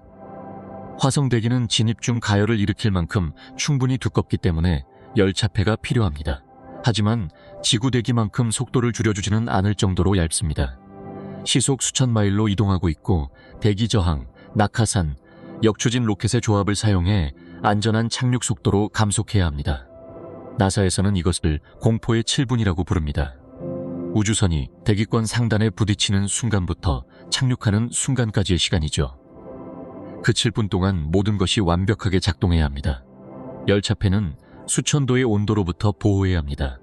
낙하산은 정확한 시간과 고도에 펼쳐져야 합니다. 역추진 로켓은 올바르게 점화되어야 합니다. 착륙다리는 충격을 흡수해야 합니다. 어떤 단계에서든 실패하면 고속으로 표면에 충돌하는 것을 의미합니다. 그리고 그 7분 동안 화성과 지구 사이에는 4분에서 24분의 통신 지연이 있습니다. 그래서 관제센터는 도울 수 없습니다. 착륙이 성공했는지조차 끝나고 몇 분 후에야 알게 됩니다. 우주선은 혼자이며 사전 프로그래밍된 순서를 따릅니다. 우리는 로봇 우주선을 화성에 착륙시키는 데 꽤 능숙해졌지만 인간을 착륙시키는 것은 다릅니다. 우주선이 훨씬 더 크고 무겁습니다. 더 많은 연료가 필요하고 더 큰 낙하산이 필요하고 더 강력한 로켓이 필요합니다. 그리고 실수의 여지는 더 좁습니다. 왜냐하면 인간의 생명이 걸려있기 때문입니다. 로봇 탐사선이 추락하면 돈과 과학 데이터의 손실입니다. 하지만 유인 탐사선이 추락하면 인간의 생명을 잃는 것입니다. 착륙하는 동안 승무원들이 느낄 심리적 압박은 엄청날 것입니다. 그 순간 그들은 그저 수동적인 승객일 뿐입니다. 우주선의 컴퓨터가 모든 것을 제어합니다. 그들은 그냥 앉아서 모든 것이 작동하기를 바랄 수밖에 없습니다. 만약 성공한다면 그들은 화성에 있는 겁니다. 하지만 실패한다면 반응할 시간은 단 몇 초뿐입니다. 그리고 아마도 그들이 할 수 있는 일은 아무것도 없을 겁니다. 무사히 착륙했다고 가정해봅시다. 이제 그들은 제한된 물자와 적대적인 환경 속 화성 표면에 서 있습니다. 첫 번째 임무는 생명 유지 장치와 전력을 설치하는 것입니다. 태양 전지판을 배치하거나 원자로를 가동하고 거주 모듈을 설치하고 내부를 가압하고 모든 것이 작동하는지 확인해야 합니다. 그런데 이 모든 것은 우주복을 입은 채로 해야 합니다. 아직 거주지가 준비되지 않았기 때문입니다. 화성에서 우주복을 입고 일하는 것은 엄청나게 힘듭니다. 우주복은 부피가 크고 움직임을 제한합니다. 모든 움직임에 노력이 필요합니다. 우주복의 압력에 맞서 일해야 하니까요. 장갑이 뻣뻣해서 손은 금방 피로해집니다. 우주복의 냉각 시스템이 할 수 있는 일은 한계가 있어서 과열됩니다. 그리고 어떤 찢어짐이나 구멍도 치명적일 수 있다는 사실을 항상 의식하게 됩니다. 지구에서 몇 분이면 끝날 간단한 작업이 화성에서는 우주복을 입고 몇 시간이 걸립니다. 아폴로 임무 중 달에 갔던 우주 비행사들은 우주복을 입고 일하는 것이 그들이 해본 것 중 가장 육체적으로 힘든 일 중 하나였다고 말했습니다. 그런데 화성은 달보다 중력이 더 큽니다. 즉, 더 많은 무게를 끌고 다녀야 하고 더 많은 노력이 필요하다는 뜻입니다. 화성에서의 첫 며칠과 몇 주는 시간과의 전쟁이 될 것입니다. 거주지를 작동시키고 생명 유지 장치가 작동하는지 확인하고 지구와의 통신을 설정하고 자원을 찾기 위해 주변 지역을 조사하기 시작해야 합니다. 그리고 이 모든 것을 소모품이 바닥나기 전에 해야 합니다. 그들은 지구에서 가져온 제한된 양의 산소, 물, 식량을 가지고 도착할 것입니다. 그 물자들은 임무의 화물 용량에 따라 몇 주 또는 몇 달 동안 지속될 것입니다. 그 시간 동안 화성 대기에서 산소를 생산하고 토양이나 얼음에서 물을 추출하고 식량을 재배하기 시작할 시스템을 가동해야 합니다. 만약 그 시스템 중 하나라도 실패한다면 그들은 곤경에 빠집니다. 지구에서 교체 부품을 주문할 수는 없습니다. 즉흥적으로 만들거나 수리하거나 아니면 없이 버텨야 합니다. 바로 이 지점에서 승무원의 기술이 결정적으로 중요해집니다. 공학, 생물학, 의학, 지질학, 화학 등의 전문 지식을 가진 사람들이 필요합니다. 승무원은 소수이고 모든 역할이 필수적이기 때문에 각 사람은 여러 분야에 능숙해야 합니다. 만약 생물학자가 온실을 운영할 줄 아는 유일한 사람인데 그가 다치거나 아프면 다른 누군가가 그 일을 이어받을 수 있어야 합니다. 교차 훈련이 필수적이지만 이는 임무 전 훈련 부담을 더합니다. 승무원들은 임무 전에 수년간의 훈련이 필요할 것입니다. 주 업무뿐만 아니라 백업 역할도 배워야 합니다. 이제 제조와 수리에 대해 이야기해 봅시다. 지구에서는 뭔가 고장나면 교체합니다. 새 부품을 주문합니다. 며칠이나 몇 주 안에 도착하고 설치합니다. 화성에서는 그런 선택지가 없습니다. 다음 보급 임무는 2년 후일 수도 있습니다. 뭔가 중요한 것이 고장나고 예비품이 없다면 직접 고치거나 대체품을 즉흥적으로 만들어야 합니다. 바로 이 지점에서 3차원 프린팅이 결정적으로 중요해집니다. 화성 식민지에는 거의 확실히 플라스틱 부품을 만들 수 있는 3차원 프린터가 있을 것이고 결국에는 금속 부품도 만들 수 있을 것입니다. 브래킷이 부러지면 스캔하고 대체품을 설계하고 출력합니다. 지구에서 가져오지 않은 도구가 필요하면 설계하고 출력합니다. 3차원 프린팅은 유연성과 자급자족을 제공합니다. 하지만 한계가 있습니다. 복잡한 전자제품은 출력할 수 없습니다. 주 컴퓨터가 고장나면 새 컴퓨터 칩을 출력할 수 없습니다. 새 태양 전지판이나 새 배터리를 출력할 수 없습니다. 일부 것들은 예비품으로 지구에서 가져와야 하고 바닥나면 막막해집니다. 이것이 화성 식민지가 어느 정도 제조 능력을 지원할 만큼 충분히 커야 하는 이유 중 하나입니다. 100명이 있다면 작업장을 설치하고 원자재를 정제하고 간단한 부품을 제조할 만큼 충분한 전문 지식과 노동력을 가질 수 있습니다. 10명이라면 훨씬 더 제한적입니다. 모든 것을 지구에서 가져오거나 매우 기본적인 수준에서 즉흥적으로 만들어야 합니다. 화성에서 제조를 확대하여 식민지가 필요한 대부분을 만들 수 있는 수준에 이르려면 수십 년이 걸릴 것이고 그 기간 동안 지구로부터 꾸준한 장비와 자재의 흐름이 필요할 것입니다. 철광석, 알루미늄 광석 및 기타 금속을 추출할 채굴 장비가 필요할 것입니다. 광석을 정제할 용광로가 필요합니다. 금속을 가공할 기계 공장이 필요합니다. 플라스틱, 유리 및 기타 재료를 생산할 화학 공장이 필요합니다. 이 모든 것은 에너지가 필요합니다. 엄청난 양의 에너지가요. 이것이 우리를 다시 전력 문제로 돌아오게 합니다. 화성의 진지한 산업 기반은 1메가와트보다 훨씬 더 많은 전력이 필요할 것입니다. 수십 메가와트가 필요할 것이고 어쩌면 더 많을 수도 있습니다.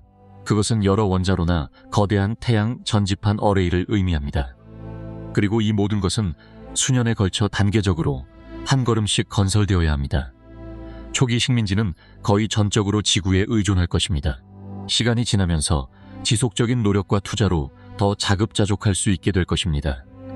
하지만 진정한 독립, 즉 식민지가 지구로부터 아무것도 필요로 하지 않는 것은 매우 장기적인 목표입니다.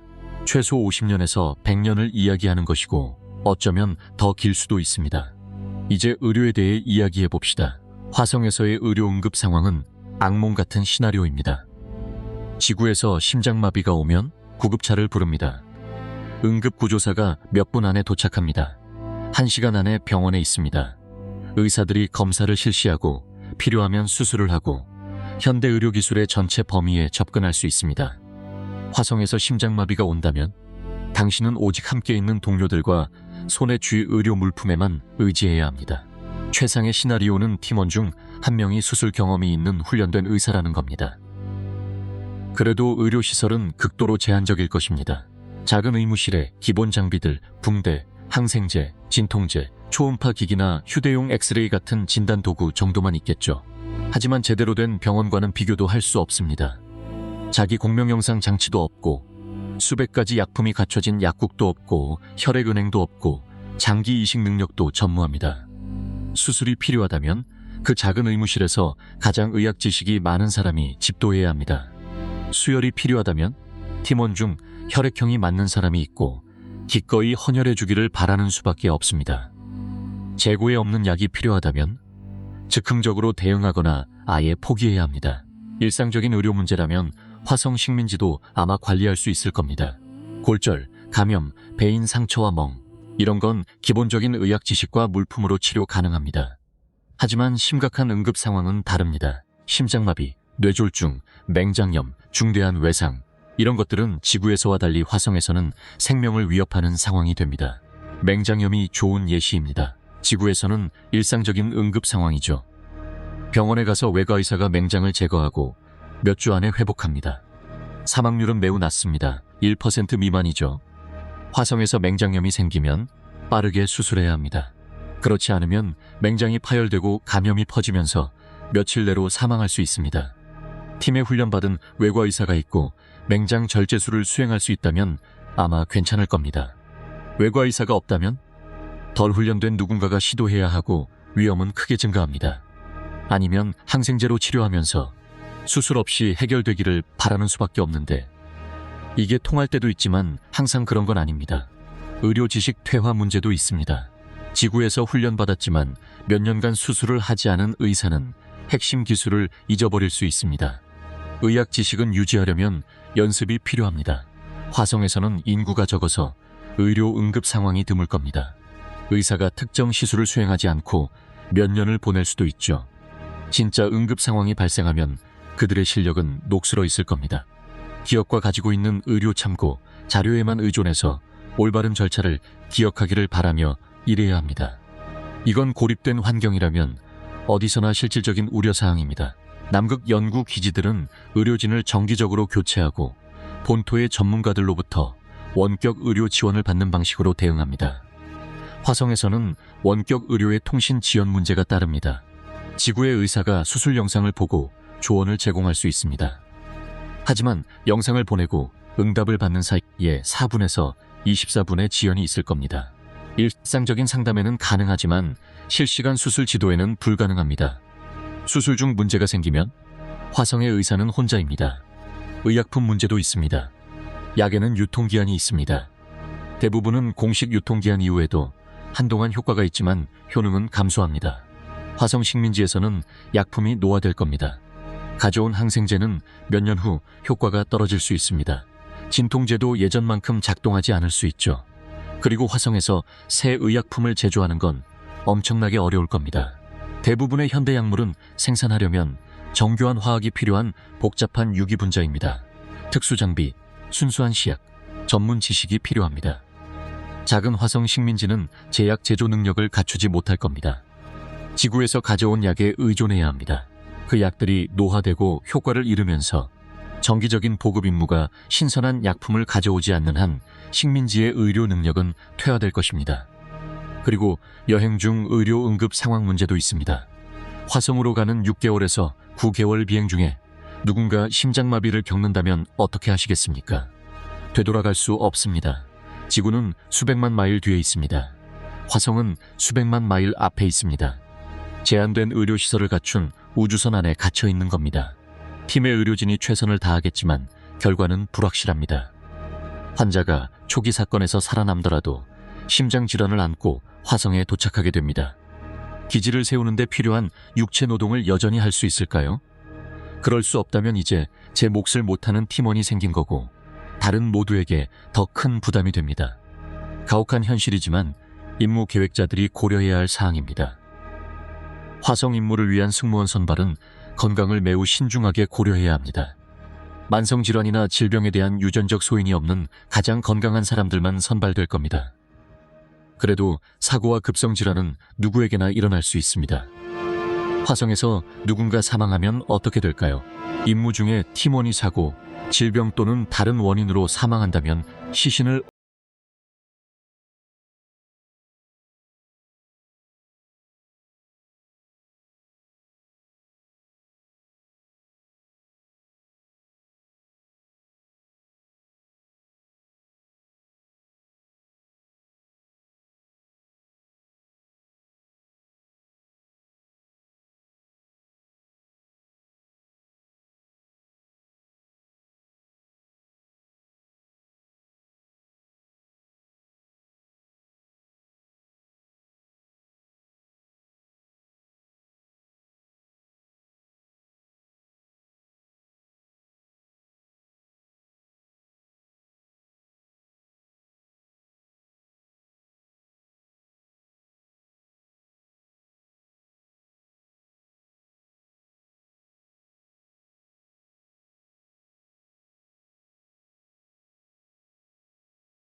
이것을 심리적으로 받아들일지는 또 다른 문제입니다.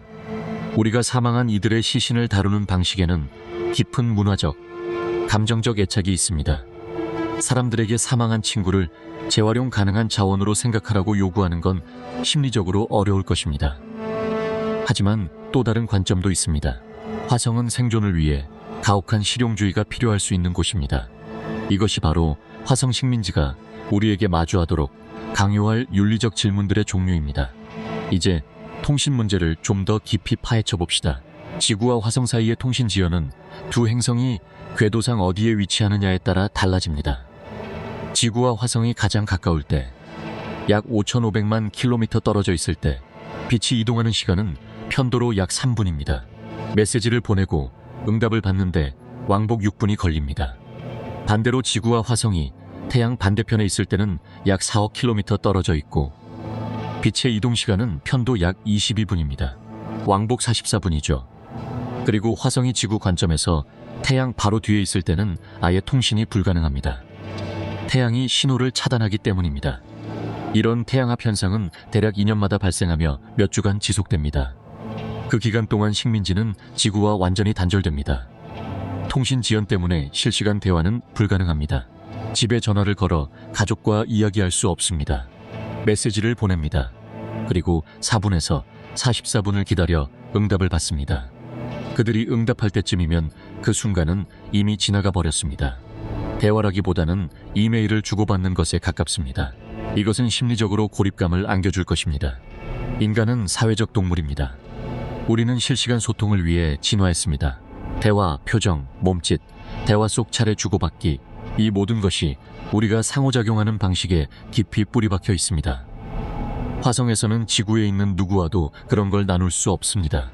동영상을 보내고 메시지를 쓰고 사진을 공유할 수는 있지만 모두 비동기적입니다. 누군가와 직접 이야기하는 것과는 다릅니다. 이것은 관계에 영향을 미칠 것입니다. 지구에 남은 파트너와의 연애 관계는 수년간 유지하기가 거의 불가능할 것입니다. 지연은 친밀감을 어렵게 만듭니다. 누군가가 속상해할 때 실시간으로 위로할 수 없습니다. 순간을 함께 나눌 수 없습니다. 당신의 위로 메시지가 도착할 때쯤이면 그들은 이미 괴로웠던 일을 처리한 뒤입니다. 우정도 비슷하게 어려움을 겪을 것입니다. 화성에 있는 사람들은 함께 경험을 겪고 있기 때문에 서로 유대감을 형성할 것입니다. 하지만 지구에 있는 사람들과의 연결은 희미해질 것입니다. 그들이 신경 쓰지 않아서가 아니라 지연 때문에 관계를 유지하는 것이 너무 어렵기 때문입니다. 시간이 지나면서 화성 식민지 주민들은 지구를 먼 거의 추상적인 장소로 느끼기 시작할 수 있습니다. 자신들이 왔던 곳이지만 더 이상 진짜 고향은 아닌 곳으로요. 이런 심리적 분리는 어떤 면에서는 건강할 수 있습니다. 화성에 적응하는 데 도움이 되니까요. 하지만 소외감을 줄 수도 있습니다. 인류 전체로부터 단절된 느낌을 받게 만들 수 있습니다. 그리고 지구에 있는 사람들에게는 화성 식민지 주민들이 점점 더 멀고 공감하기 어려운 존재가 될 것입니다. 그들은 지구의 누구도 제대로 이해할 수 없는 경험을 살고 있습니다. 그들은 정상적인 인간 경험을 완전히 벗어난 도전과 위험에 직면하고 있습니다. 지구와 화성 사이의 문화적, 심리적 간극은 시간이 지나면서 커질 것입니다. 식민지 주민들은 자신들만의 언어, 자신들만의 전통, 자신들만의 사고방식을 발전시킬 수 있습니다. 그들은 스스로를 화성에 사는 지구인이 아니라 화성인으로 보기 시작할 수 있습니다. 이것은 별개의 화성 정체성이 시작될 수 있습니다. 인류학적으로 이것은 매혹적일 것입니다. 하지만 지구와 화성 사이의 갈등이나 오해의 가능성도 만들어낼 것입니다. 다른 우선순위, 다른 가치, 다른 관점. 이제 법적, 통치 문제를 생각해 봅시다. 화성에서 누가 권한을 가질까요? 미국 임무라면 나사일까요? 여러 나라 우주기관의 컨소시엄일까요? 스페이스X 같은 민간 기업일까요? 현재 우주법, 주로 1967년의 우주조약은 어떤 국가도 천체에 대한 주권을 주장할 수 없다고 말합니다. 화성은 어느 나라에도 속하지 않습니다. 하지만 또한 국가는 우주에서 자국민의 활동에 책임이 있다고 말합니다. 그러니까 미국 우주인들이 화성에 있다면 미국 정부는 어느 정도 책임과 권한을 가집니다. 하지만 실제로 그것이 무엇을 의미할까요? 미국이 화성 식민지 주민들에게 법을 부과할 수 있을까요? 그들은 미국 법을 따라야 할까요? 식민지에 여러 나라 사람들이 포함되어 있다면 어떻게 될까요? 누구의 법이 적용될까요? 그리고 스페이스X 같은 민간 기업이 식민지를 설립한다면 기업이 권한을 가질까요? 그들이 식민지 주민들에게 규칙을 정할 수 있을까요? 이런 질문들은 아직 명확한 답이 없습니다. 국제협정과 아마도 새로운 조약을 통해 해결해야 할 것입니다. 하지만 화성의 통치는 통신 지연 때문에 복잡해집니다. 화성에서 분쟁이나 비상사태가 발생하면 지구에 연락해서 지시를 받으려면 몇 시간을 기다려야 합니다. 진짜 위기 상황에서는 그게 통하지 않습니다. 식민지 주민들은 스스로 결정을 내려야 할 것입니다. 이것은 화성이 어떤 형태의 지역 정부나 의사결정 구조가 필요하다는 것을 의미합니다. 식민지 주민 평의회일 수도 있고, 지정된 리더일 수도 있고, 어떤 형태의 민주주의일 수도 있습니다. 하지만 누가 결정을 내리든 지구의 제한적인 감독 하에서 그렇게 할 것입니다. 그들은 통신 지연 때문에 사실상 자율권을 가질 것입니다. 시간이 지나면서 이것은 화성이 공식적이든 아니든 지구로부터 정치적으로 독립하게 만들 수 있습니다. 지구가 식민지 주민들이 마음에 들어하지 않는 규칙을 부과하려 한다면 식민지 주민들은 그냥 무시할 수 있습니다. 지구가 뭘 할 건가요? 화성에 경찰을 보낼 건가요? 그건 현실적이지 않습니다. 그래서 화성 식민지 주민들은 흥미로운 정치적 발전으로 이어질 수 있는 자유를 가질 것입니다. 그들은 새로운 통치 형태, 새로운 사회 구조, 새로운 사회 조직 방식을 실험할 수 있습니다. 아니면 지구에 존재하는 것과 같은 정치 체제를 재현할 수도 있습니다. 그것은 식민지 주민들이 누구이며 그들의 가치가 무엇인지에 달려 있습니다. 이제 화성 식민지와의 윤리적 함의에 대해 이야기해 봅시다. 식민지와에 반대하는 한 가지 주장은 행성 보호입니다. 화성에는 자체 미생물 생명체가 있을 수 있습니다. 우리는 모릅니다. 아직 발견하지 못했습니다. 하지만 증거의 부재가 부재의 증거는 아닙니다. 화성은 일부 지역에 지하 액체물을 가지고 있습니다. 토양에 유기화합물이 있습니다. 수십억 년 전에는 더 두꺼운 대기와 표면에 액체물이 있었습니다. 생명이 화성에서 시작되었다면 보호된 지하 환경에 여전히 존재할 가능성이 있습니다. 우리가 화성을 식민지화한다는 건 필연적으로 지구 생명체로 오염시킨다는 걸 의미합니다. 우리 몸에서 나오는 박테리아, 장비에서 나오는 박테리아, 폐기물에서 나오는 박테리아까지요. 어느 정도 살균할 수는 있지만 모든 미생물을 제거할 수는 없습니다. 인간은 걸어다니는 생태계나 다름없으니까요. 우리 피부에, 장 속에, 입안에 수조 개의 박테리아가 살고 있습니다. 인간이 화성에 가면 그 박테리아들도 함께 갑니다. 만약 화성 생명체가 존재한다면 지구 생명체가 경쟁에서 이기거나 오염시키거나 예측할 수 없는 방식으로 교잡할 수도 있습니다. 우리가 연구하려던 바로 그것을 파괴할 수도 있다는 거죠. 이건 진짜 윤리적 우려입니다. 일부 과학자들은 인간을 보내기 전에 로봇으로 화성을 완전히 탐사하며 생명체를 찾아야 한다고 주장합니다. 인간이 도착하는 순간 행성은 오염되고 원시 상태에서 연구할 기회를 잃게 됩니다. 반면 다른 이들은 진지한 탐사를 위해서는 인간이 필수적이며 이 점이 위험을 능가한다고 말합니다. 균형 잡기가 어려운 문제입니다. 그리고 애초에 우리가 다른 행성을 식민지화할 권리가 있는가 하는 질문도 있습니다. 이건 더 철학적인 문제죠. 화성은 그 자체로 하나의 세계이며 수십억 년의 지질학적 역사로 형성된 독특한 환경입니다. 우리에게 그걸 바꿀 권리가 있을까요? 테라포밍할 권리가, 제2의 지구로 만들 권리가, 아니면 있는 그대로 보존해야 할까요? 일부 환경운동가와 윤리학자들은 화성을 그대로 두어야 한다고 주장합니다. 지구에서 우리가 종을 멸종시키고 생태계를 파괴한 전력을 보면 다른 행성을 맡길 수 없다는 거죠. 반대로 화성은 생명 없는 바위일 뿐이니 인간의 이익을 위해 사용하는 게 타당하다고 말하는 사람들도 있습니다. 합의는 없습니다. 결국 가치관에 기반한 질문이고 사람마다 다른 답을 내놓을 겁니다. 자원 착취는 어떨까요? 화성에 귀중한 광물이 있다면 누가 소유할까요? 채굴해서 누가 이익을 얻을까요? 우주조약에 따르면 천체는 전 인류의 영역입니다. 하지만 실제로는 기업이 소행성이나 화성을 채굴하면 추출한 것에 대한 소유권을 주장할 겁니다. 이는 부유한 기업이나 국가가 우주 자원을 착취하고 다른 이들은 소외되는 새로운 형태의 식민주의로 이어질 수 있습니다. 지구의 식민 역사 패턴이 반복될 위험이 있는 거죠. 강력한 세력이 약한 세력에게서 자원을 빼앗던 그 패턴 말입니다. 이를 피하려면 국제 협력과 자원 공유에 대한 합의가 필요합니다. 그게 가능할지는 불확실하죠. 그리고 누가 화성에 갈 수 있는가 하는 질문도 있습니다. 초기 임무는 매우 선별적일 겁니다. 가장 자격 있고 가장 건강하고 가장 유능한 사람들만 선택될 거예요. 임무 성공 관점에서는 당연하지만 이는 화성 식민지화가 적어도 초기에는 엘리트만을 위한 것임을 의미합니다. 시간이 지나 우주여행이 더 접근 가능해지면 평범한 사람들도 갈 수 있을지 모릅니다. 하지만 가까운 미래에는 우주비행사, 과학자, 엔지니어, 최고 중에 최고만 가능합니다. 화성이 특권층 소수만을 위한 것이라는 생각은 불편합니다. 인류의 꿈이지만 특정 인간들만 추구할 수 있다는 거죠. 사소한 문제처럼 보일 수 있지만 형평성과 접근성이라는 더 넓은 문제를 반영합니다. 누가 우주에서 인류의 미래를 형성할 수 있을까요? 모두일까요? 아니면 자원과 기술과 기회를 가진 사람들만일까요? 이런 질문들은 우주 탐사가 확대되면서 우리가 씨름해야 할 문제들입니다.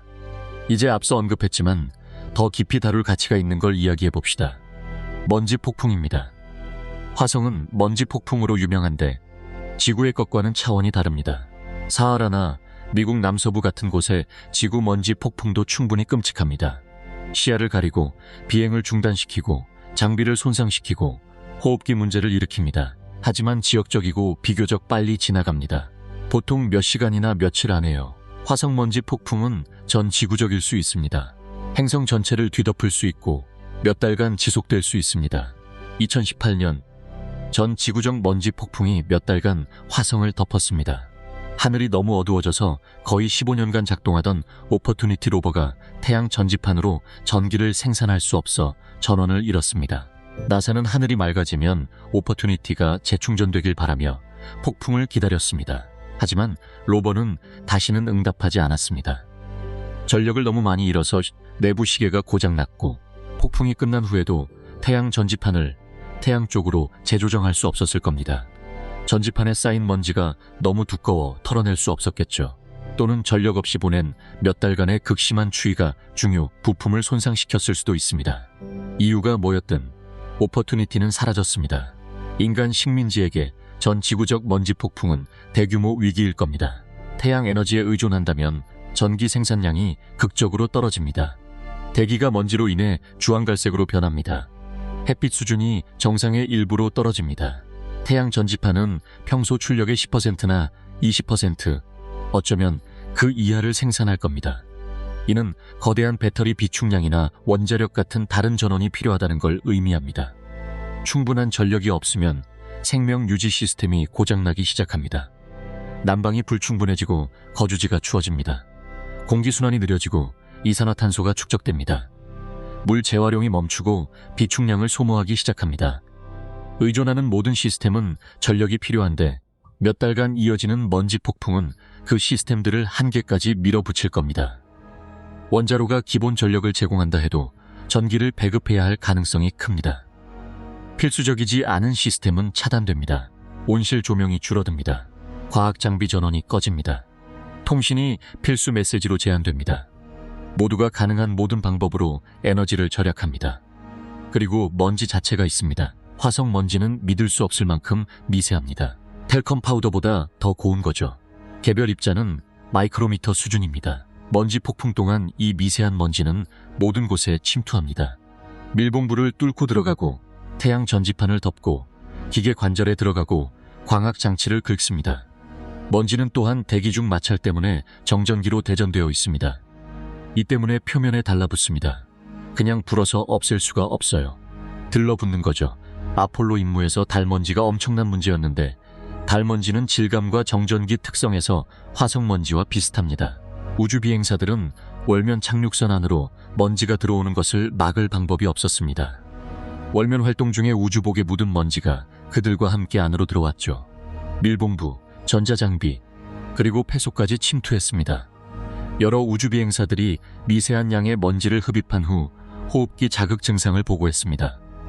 화성에서 몇 달간 지속되는 먼지 폭풍 동안 거주지를 먼지로부터 보호하는 건 거의 불가능할 겁니다.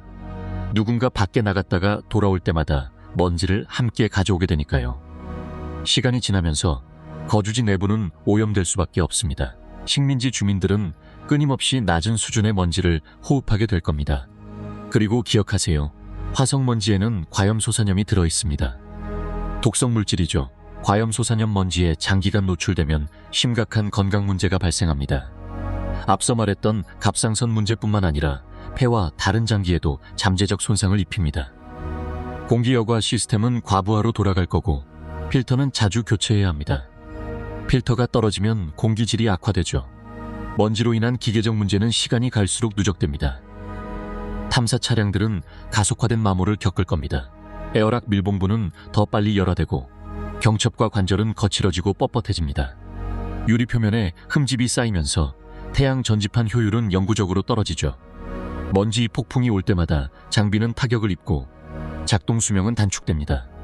지구에서는 교체 부품을 주문할 수 있지만 화성에서는 가진 것으로 버티거나 제보급을 몇 년이고 기다려야 합니다. 먼지 폭풍은 가시성도 떨어뜨립니다. 폭풍이 부는 동안에는 멀리 볼 수가 없어요. 공기 중의 먼지가 빛을 산란시켜 갈색 안개를 만들어내거든요. 이 때문에 야외 작업이 더 어렵고 위험해집니다. 길 찾기가 더 어려워지죠. 탐사 차량을 타고 나갔는데 가시성이 떨어지면 길을 잃을 수도 있습니다. 화성에는 아직 GPS가 없고 가시성이 낮은 상태에서 추측 항법으로 가는 건 위험합니다. 너무 늦게 보이는 크레이터나 협곡으로 떨어질 수도 있으니까요. 먼지 폭풍의 심리적 영향도 과소평가해선 안 됩니다. 거주지 창밖을 내다봤는데 몇 달 동안 오렌지빛 갈색 안개만 보인다고 상상해보세요. 수평선도 하늘도 태양도 없이 오직 억압적이고 먼지 낀 음울함만 있는 겁니다. 어둠과 단조로움은 정신적으로 지치게 만들 겁니다. 지구에서도 겨울 동안 햇빛을 충분히 받지 못하는 사람들은 계절성 정동장애를 겪습니다. 화성에서 전 지구적 먼지 폭풍이 부는 동안에는 모두가 비슷한 걸 겪게 되겠죠. 우울증, 무기력, 수면 문제, 기분 변화. 그리고 이 모든 일이 식민지가 전력 부족과 장비 문제에 동시에 대처하는 동안 일어납니다. 스트레스에 스트레스가 겹치는 거죠. 이제 생물학적 적응 문제를 더 깊이 살펴보겠습니다. 낮은 중력에서의 뼈와 근육 손실에 대해 이야기했지만 고려해야 할 다른 생물학적 영향들이 있습니다. 인간의 면역 체계는 우주에서 다르게 작동합니다. 우주비행사 연구에 따르면 우주비행 중에 면역 반응이 억제됩니다. 진화론적 관점에서 보면 이해가 됩니다. 면역 체계는 지구의 중력과 대기 조건에서 진화했으니까요. 그 조건이 바뀌면 시스템이 효율적으로 작동하지 않습니다. 국제우주정거장의 우주비행사들은 감염에 더 취약합니다. 단순 포진 같은 몸속에 잠복해 있던 바이러스가 장기 우주 임무 중에 재활성화되기도 합니다. 상처는 더 천천히 아뭅니다. 면역세포를 생산하는 흉선은 무중력 상태에서 위축됩니다. 화성 중력에서도 이런 영향이 똑같이 심각할지는 모릅니다. 하지만 만약 그렇다면 화성 식민지 주민들은 약화된 면역체계를 가지게 될 겁니다. 지구에서는 사소한 감염이 화성에서는 심각해질 수 있습니다. 감염된 단순한 상처가 면역체계가 제대로 반응하지 않고 항생제가 제한적인 상황에서는 생명을 위협할 수 있습니다. 그리고 한 사람이 아프면 재순환되는 공기가 있는 밀폐된 거주지에서 전체 식민지로 퍼질 수 있습니다. 전염병은 쉽게 확산되니까요. 독감, 노로바이러스 또는 호흡기나 위장 질환이 발생하면 식민지 대다수를 무력화시킬 수 있습니다. 지구에서는 도시의 절반이 독감에 걸려도 나머지 절반이 이를 계속합니다. 하지만 화성에서 식민지의 절반이 아프면 중요한 작업이 멈출 수도 있습니다. 누가 생명 유지 장치를 관리하나요? 누가 전력 시스템을 모니터링하죠? 누가 온실을 돌보나요? 너무 많은 사람이 한 번에 무력화되면 식민지가 실패할 수 있습니다. 이는 식민지 주민들이 질병 예방에 극도로 신경 써야 한다는 뜻입니다. 임무 전에 예방 가능한 모든 질병에 대한 예방 접종을 해야 합니다. 엄격한 위생 규약도 필요하고요. 아픈 사람들은 격리시켜야 합니다. 하지만 작은 식민지에서 격리는 어렵습니다. 아픈 사람들을 다른 건물로 보낼 수 없으니까요. 공간이 제한되어 있거든요. 또 다른 생물학적 우려는 낮은 중력이 임신과 태아 발달에 미치는 영향입니다. 언급했듯이 이에 대한 데이터는 전혀 없습니다. 하지만 문제가 생길 거라고 예상하는 게 합리적입니다. 태아 발달은 세포가 분화하고 조직과 장기로 조직화되는 복잡한 과정입니다. 중력은 이 과정에 영향을 미치는 기계적 신호를 제공합니다. 뼈 형성, 근육 발달, 심혈관 시스템, 이 모든 것이 부분적으로 중력의 힘에 의해 형성됩니다. 낮은 중력에서는 이런 발달 과정이 잘못될 수 있습니다. 골격 기형, 약한 근육, 심장 결함, 신경학적 문제들이요. 무슨 일이 일어날지 모르지만 위험은 현실입니다. 그리고 실제로 화성에 임신한 여성이 있지 않고서는 알아낼 방법이 없습니다. 엄청난 윤리적 문제를 제기하죠. 아이가 심각한 건강 문제를 안고 태어날 수 있는데 화성에서 임신을 허용하는 게 윤리적일까요?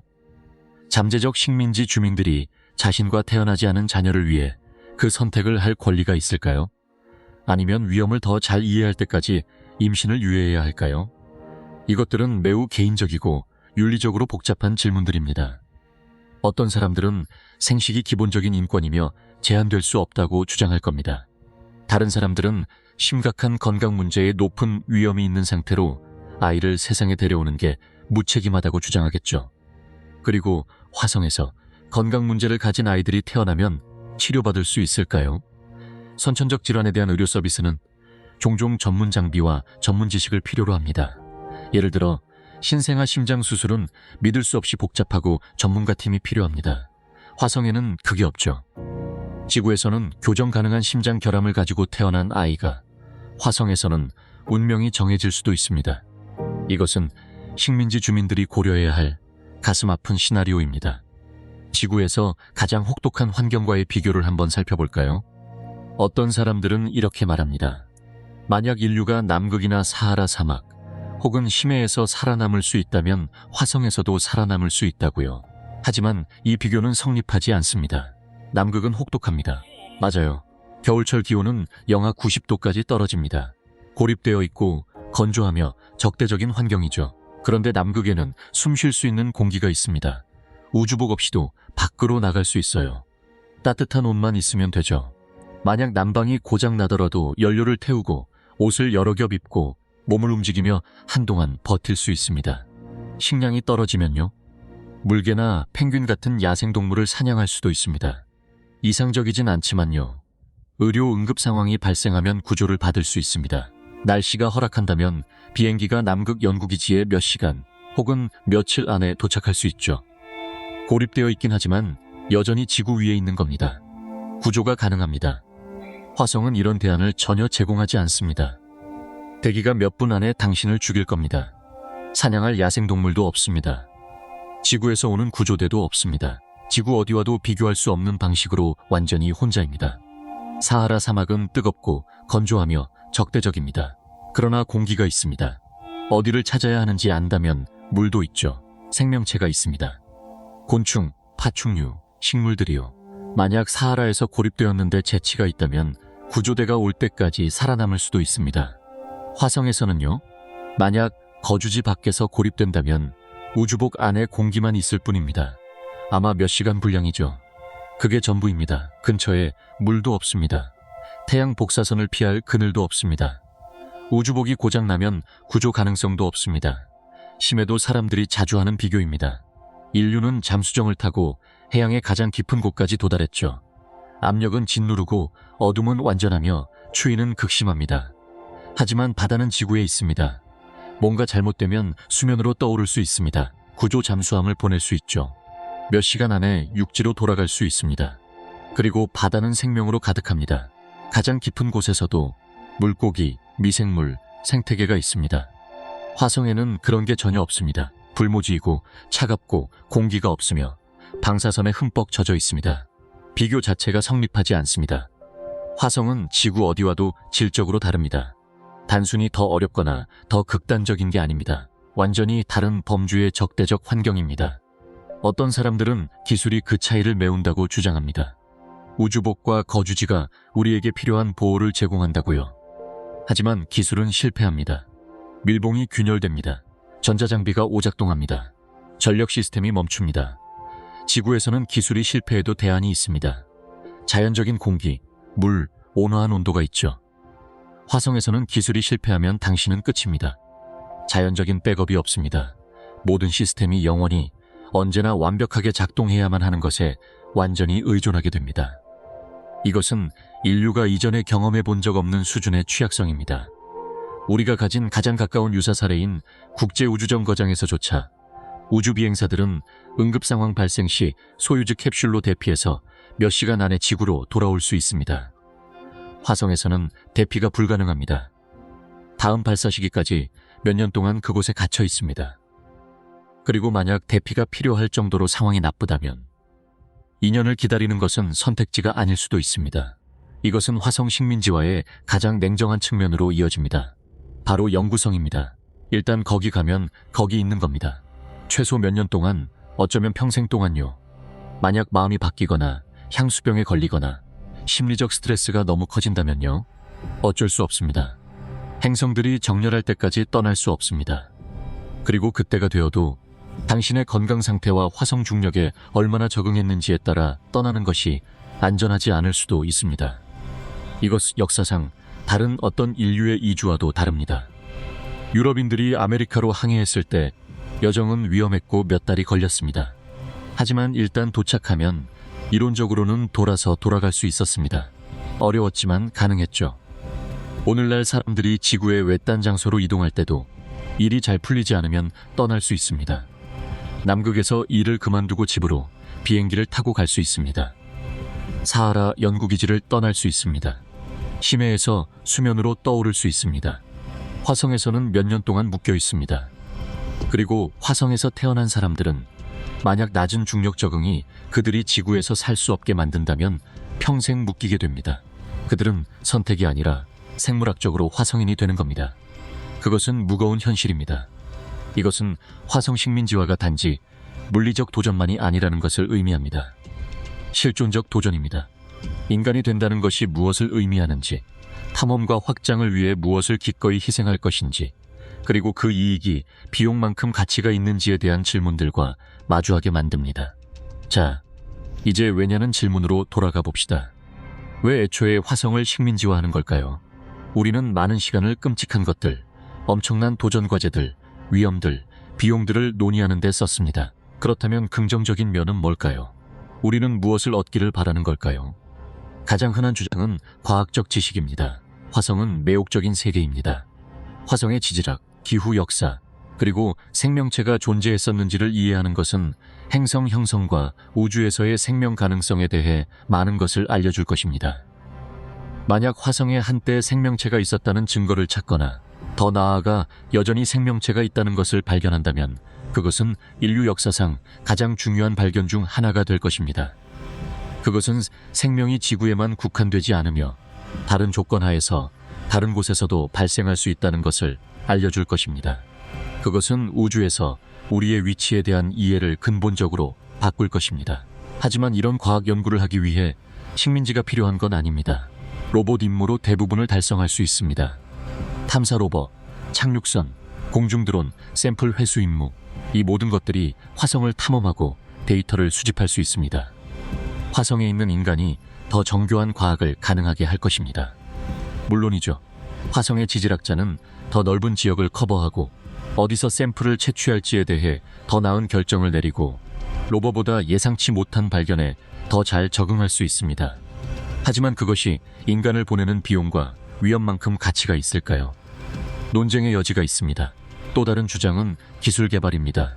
화성 식민지화의 문제들을 해결하는 것은 생명 유지 장치, 에너지 시스템, 재료 과학, 의학 등에서 혁신을 이끌 것입니다. 이러한 기술들은 지구에서도 응용될 것입니다. 건조 지역을 위한 더 나은 물 재활용, 더 효율적인 태양광 패널, 진보된 의료 기술, 건설을 위한 새로운 재료들, 우주 탐사가 유용한 기술을 만들어낸다는 부산물 논리죠. 실제로 맞는 말입니다. 나사의 아폴로 프로그램은 컴퓨터, 통신, 재료 분야에서 엄청난 발전을 이끌어냈습니다. 하지만 반대로 생각해 볼 수도 있습니다. 지구의 기술들에 직접 투자하는 게 화성 식민지화의 부산물로 개발하는 것보다 훨씬 효율적이지 않을까요? 더 나은 물 재활용 기술이 필요하다면 물 재활용 연구에 직접 자금을 투입하세요. 더 나은 태양광 패널이 필요하다면 태양 에너지 연구에 직접 투자하세요. 화성 미션의 일부로 해결하려는 것보다 훨씬 빠르고 저렴하게 결과를 얻을 수 있을 겁니다. 그 다음은 영감 논리입니다. 화성 식민지화가 사람들에게 영감을 준다는 것이죠. 미래에 대한 웅장한 비전을 제공합니다. 아이들이 과학과 공학을 공부하도록 격려합니다. 공동의 목표를 중심으로 인류를 하나로 묶습니다. 수치화하기는 어렵지만 이건 실제로 존재하는 효과입니다. 아폴로 달 착륙은 한 세대 전체에게 영감을 주었습니다. 전 세계 사람들이 인간이 다른 세계를 걷는 모습을 경외감을 가지고 지켜봤습니다. 마음 먹으면 무엇이든 이룰 수 있다는 것을 보여준 순간이었죠. 화성 식민지와도 비슷한 효과를 낼 수 있습니다. 우리가 놀라운 일들을 해낼 수 있다는 것을 상기시켜 줄 수 있습니다. 하지만 영감은 주관적입니다. 어떤 사람들은 우주 탐사에서 영감을 받습니다. 다른 사람들은 의학적 돌파구, 환경 보존, 사회 정의 또는 예술적 성취에서 영감을 받습니다. 다른 영감을 주는 노력들보다 화성 식민지화를 우선시해야 할까요? 이건 가치 판단의 문제입니다. 객관적으로 올바른 답은 없습니다. 마지막으로 우리가 앞서 논의했던 생존 논리가 있습니다. 화성이 인류의 백업이라는 개념이죠. 하지만 살펴본 것처럼 이 논리에는 심각한 결함이 있습니다. 화성 식민지는 매우 오랜 시간 동안 지구로부터 독립할 수 없을 겁니다. 지구가 재앙을 겪으면 화성 식민지도 함께 실패할 가능성이 높습니다. 그리고 장기적으로 봐도 지구를 구하는 것이 화성을 식민지화하는 것보다 거의 확실히 더 쉬울 겁니다. 그래서 백업 논리는 감정적 호소력은 있지만 면밀히 검토하면 설득력이 없습니다. 결국 우리에게 남은 건 화성 식민지화의 구체적이고 실질적인 이점이 불확실하다는 상황입니다. 과학은 대부분 로봇으로 수행할 수 있습니다. 기술적 부산물은 더 직접적인 방법으로 달성할 수 있습니다. 영감은 주관적입니다. 그리고 생존 백업은 작동하지 않습니다. 그렇다면 우리가 실제로 논의하고 있는 건 좀 더 철학적인 것입니다. 인류는 지구를 넘어 확장해야 한다는 생각. 왜냐하면 그게 우리가 하는 일이니까요. 우리는 탐험합니다. 경계를 넓힙니다. 새로운 지평을 찾습니다. 이런 관점에서 보면 화성 식민지화는 인간 정신에 관한 것입니다. 탐험하고 성장하려는 우리의 욕구에 관한 것이죠. 인류가 영원히 하나의 행성에만 갇혀있지 않도록 보장하는 것입니다.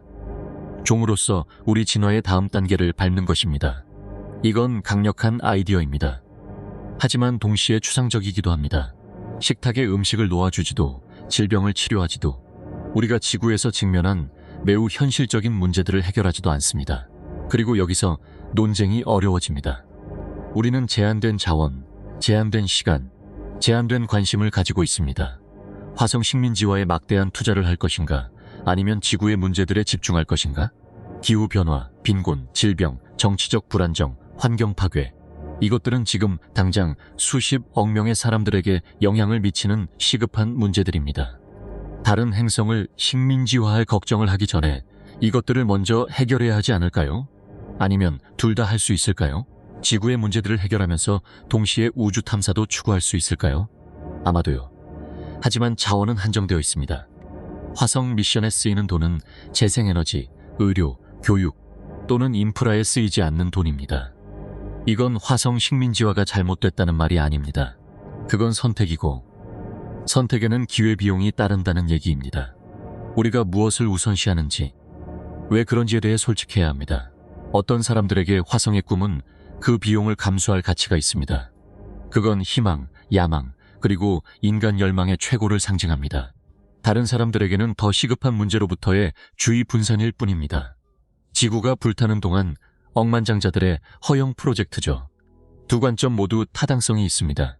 그리고 어쩌면 답은 둘 중 하나가 아닐 수도 있습니다. 어쩌면 우리는 화성 탐사를 신중한 방식으로 추구할 수 있을지 모릅니다. 로봇 미션을 계속합니다. 화성에 대해, 그 자원에 대해, 그 도전 과제들에 대해 더 많이 배웁니다. 기술을 점진적으로 개발합니다. 그리고 미래의 기술이 발전해서 식민지화가 더 실현 가능하고 덜 위험해지면 그때 추구할 수 있습니다. 하지만 현재의 한계를 가지고 지금 당장 서두르지는 않습니다. 준비가 안 된 상태에서 사람들을 화성에 조급하게 보내서 고군분투하거나 실패하는 모습을 지켜보지 않습니다. 시간을 갖고 제대로 하고 사람들을 보낼 때는 그들이 성공과 생존의 최상의 가능성을 가지도록 보장합니다. 그게 합리적인 중간 지점처럼 보입니다. 화성을 탐험하세요. 물론이죠. 그것으로부터 배우고 연구하고 감상하세요. 하지만 진정으로 준비됐을 때만 식민지화하세요. 기술이 성숙했을 때, 위험이 최소화됐을 때, 그리고 윤리적 함의를 충분히 고려했을 때요. 억만장자가 자기 생애에 그걸 보고 싶어서가 아닙니다. 국가주의적 자부심이나 기업 이익 때문이 아닙니다. 인류 전체가 그것이 옳은 다음 단계라고 결정했기 때문에 그리고 우리가 그것을 안전하고 지속 가능하고 책임감 있게 수행할 수 있도록 준비 작업을 마쳤기 때문에 해야 합니다.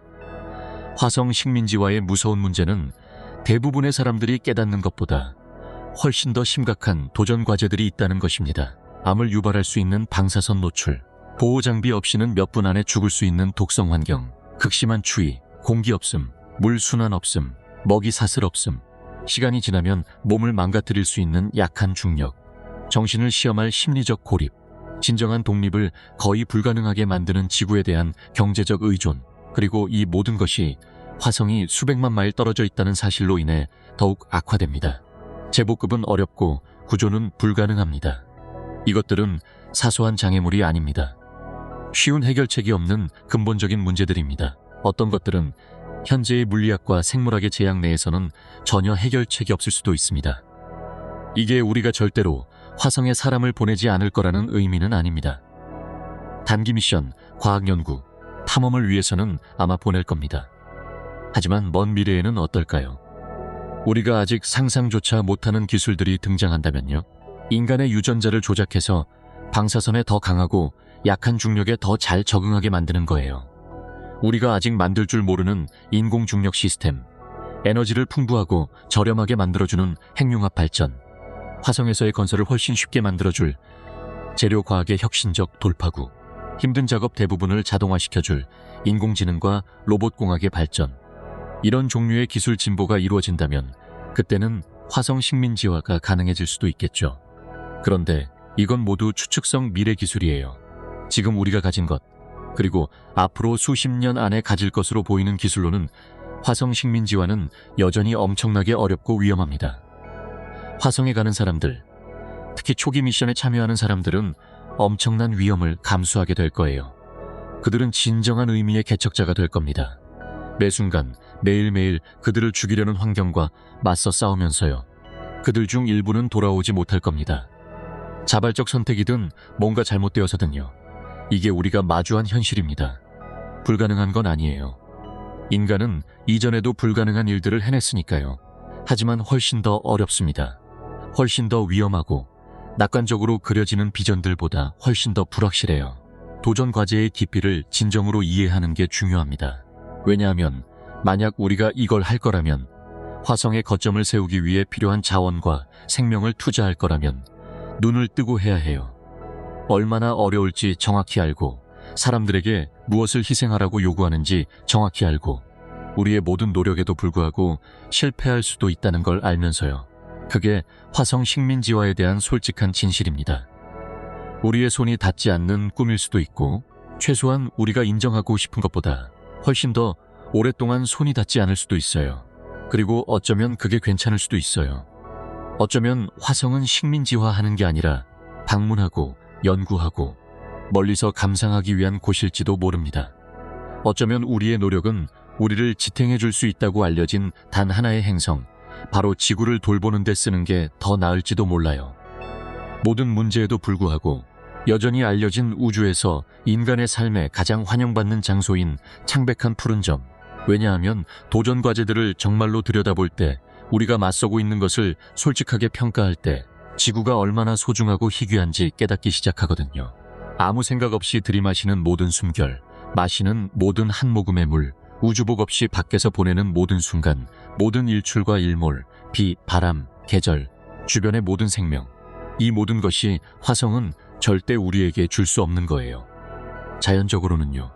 언제든 고장날 수 있는 엄청난 노력과 인공 시스템 없이는요. 화성은 그 자체로 장엄한 세계입니다. 탐험하고 연구할 가치가 충분해요. 하지만 지구가 아니에요. 그리고 어쩌면, 정말 어쩌면 화성 식민지화의 꿈이 우리로 하여금 지구를 더 감사하게 만들어야 할지도 몰라요. 이 행성을 보호하고 문제들을 해결하고 거주 가능한 상태로 유지하는데 더 헌신하게 만들어야 할지도요. 왜냐하면 큰 그림에서 보면 지구를 구하는 게 화성을 식민지화하는 것보다 훨씬 쉬우니까요. 그리고 그게 기억할 가치가 있는 진실입니다. 화성 식민지화의 현실로 가는 이 긴 여정에 함께해 주셔서 감사합니다. 무시무시한 문제들은 실제합니다. 도전 과제는 엄청나고 미래는 불확실해요. 하지만 그걸 이해하는 게 우리가 여기서부터 어디로 갈지에 대해 정보에 입각한 결정을 내리는 첫 번째 단계입니다. 화성으로 가든 다른 목적지로 가든 아니면 우리가 이미 집이라고 부르는 이 놀라운 행성에 새롭게 집중하든요. 만약 이 분석이 우주 탐사와 인류의 미래에 대한 여러분의 생각을 바꿔놓았다면 채널을 구독하고 좋아요를 눌러주세요. 그리고 댓글로 다음에 어떤 주제를 파헤쳐봤으면 좋겠는지 알려주세요.